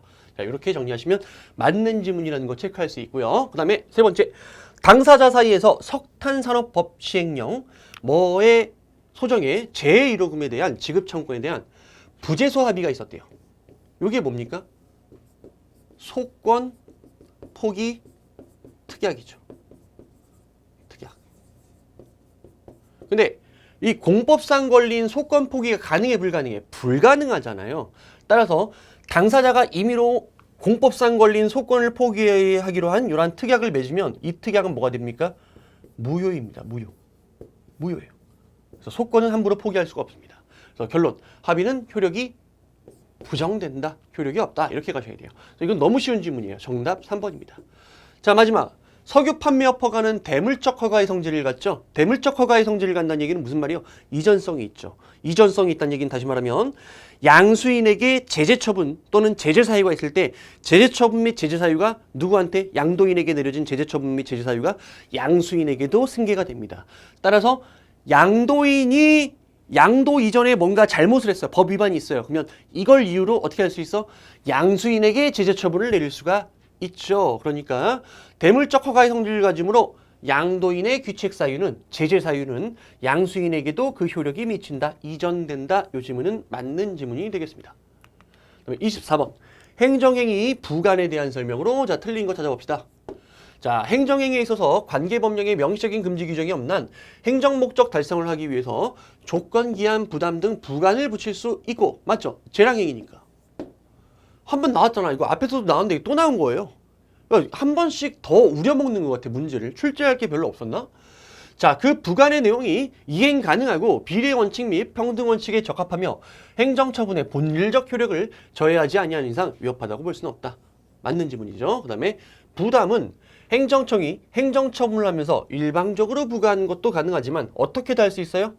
상대방과 미리 협약의 형식으로 정한 다음 처분을 하면서 이를 부과할 수도 있다라는 게 너무 많이 출제됐죠. 요것도 가능하고 일방적으로 부과하는 것도 가능하다. 정답은 2번이죠. 그 다음에 부관의 사후 변경입니다. 자, 이 부관의 사후 변경이 우리 행정기본법에 규정이 있어요. 행정기본법에서 자, 부관의 사후 변경 붙여놓고 나중에 바꾸는 거죠. 부관을. 자, 우리 행정기본법에서는 세 가지 사유예요. 세 가지. 언제 가능하냐? 법, 동사. 자, 그 다음에 우리 행정기본법이 제정되기 전에 우리 판례도 인정해왔어요. 우리 판례는 네 가지예요. 네 가지. 싸가지가 아니라 네 가지. 아, 죄송해요. 아, 너무 썰렁했다. 나이 들면 맨날 이런 것만 하더라고. 자, 미안해요. 법, 유, 동사. 그래서 똑같아요. 법동사, 법동사. 하나가 더 추가된 거죠. 우리 판례는. 근데 요거 빼고 법동사를 어떻게? 우리 행정기본법에서 명문화 시킨 거예요. 근데 내가 뭐라 그랬냐면 항상 강의할 때마다 바뀐 건 없어요.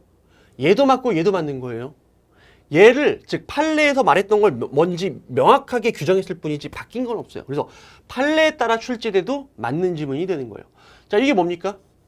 법률에서 사후 변경을 허용하고 있는 경우, 유는 미리 사후 변경을 유보한 경우, 동의는 상대방이 동의한 경우, 사는 사정 변경이 있는 경우죠. 자, 그래서 법률의 명문의 규정이 있는 경우, 그 변경이 미리 유보되어 있는 경우, 상대방의 동의가 있는 경우에 한해서 허용되는 것이 원칙이지만 언제도 가능하다. 사정 변경으로 인해서 당초 부담을 부과한 목적을 달성할 수 없게 된 경우에도 그 목적 달성에 필요한 범위 내에서 예외적으로 허용이 된다. 이 판례에 따라 맞는 지문으로 처리를 하시면 되겠습니다. 그럼 네 번째, 건축 허가를 하면서 일정 토지를 기부 체납하도록 하는 내용의 허가 조건을 이러한 부관을 붙일 수 없는 기속행위 내지 기속적 재량행위의 건축허가에 붙인 부담입니다. 왜? 건축허가가 뭐야? 기속행위잖아. 이러한 기속행위인 건축허가에 지금 뭐를 붙였어요? 부담을 붙였네요. 뭐예요? 얘는 무효죠. 왜? 재량행위에만 부관을 붙일 수 있고 기속행위는 법적 근거가 없는 한 부관을 붙일 수 없어요. 만약에 붙이면 무효예요. 근데 예외적으로 만약에 부관을 붙일 수 있다라는 기속행위라도 그러한 규정이 있다면 가능하겠죠. 하지만 그런 규정이 없는 한 무효예요. 자, 마지막 문제 확인해 볼게요. 행정소송법상 행정입법 부작위. 이거 얼마나 강조를 했던 거야? 정답은 당연히 4번이에요. 행정입법 부작위라는 거 뭐예요? 법률이 예를 들어서 시행령 이거를 제정하라고 위임을 했는데 대통령이 이거를 제정을 안 하는 거야. 이게 행정입법 부작위죠? 자, 법률이 시행령을 제정하라고 했으면은 뭐가 생깁니까? 제정 의무가 생겨요. 이 제정 의무는 무슨 의무예요? 헌법적 의무죠. 헌법적 의무예요. 즉, 법률이 시켰지만 어쨌든 이건 헌법적 의무입니다. 따라서 이거를 위반하게 되면 어떻게 되는 거야? 위헌적인 부작위가 돼요. 그럼 여기에 대해서 어떻게 권리구제를 받는다 그랬어요? 이 행정입법 부작위에 대해서는 입법 부작위 헌법소원을 제기해야죠. 헌법소원. 헌법재판소에 제기하는 거죠. 헌법소원을 제기하는 것이고요. 뭐를 제기하면 안 돼요? 항고소송인 부작위 위법 확인 소송. 요거 제기하면 된다 안 된다? 안 된다. 그래서 우리 판례가 뭐라고 합니까?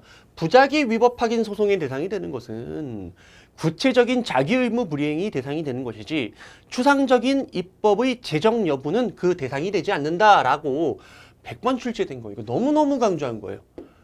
행정입법 부작위는 부작위 위법 확인 소송의 대상이 된다. 틀린 지문이 되는 거예요. 정답은 4번입니다. 나머지 확인해 볼게요. 행정권의 시행명령 제정 의무, 행정입법 의무죠. 헌법적 의무 맞습니다. 그다음에 시행명령을 제정해야 함에도 불구하고 제정을 만약에 거부한다. 이건 당연히 어때요? 헌법적 의무를 지금 어떻게 하는 거야? 불이행하는 거예요. 따라서 법치행정 원칙에 반하는 것이 됩니다. 즉 위헌입니다. 위법입니다. 위헌, 위법이 됩니다. 자, 시행명령을 제정 또는 개정했는데 그것이 불충분 또는 불완전하게 된 경우. 자, 제정은 했지. 이거는 부작위가 아니에요. 만들었어요. 만들었는데 잘못 만든 거죠. 이걸 우리가 뭐라고 합니까? 부진정 입법 부작위라고 얘기를 합니다. 부진정 입법 부작위. 얘는 우리 행정입법 부작위에서 말하는 행정입법 부작위가 아니죠. 아니죠. 맞습니까? 그래서 오늘 맞는 지문이에요. 정답은 4번이죠. 자, 그래서 총 25문제를 풀어봤는데요. 결론은 그거예요. 틀릴 거는 깔끔하게 여러분들이 틀려주시고요. 나머지 빈출된 영역들, 그런 영역들만 잘 잡고 있어도 제가 생각할 때는 90점 이상이 충분히 가능한 시험이었다라고 생각이 들어요. 물론 여러분들이 뭐 반대하시는 분들도 있겠지만 제 주변 수험생들이 그 시험을 본 어떤 그 점수들을 조합해보면 대부분은 그랬던 것 같습니다. 자, 어쨌든 여러분들 그 더운 날씨 시험 보고 오시느라 정말 고생 많이 하셨고요.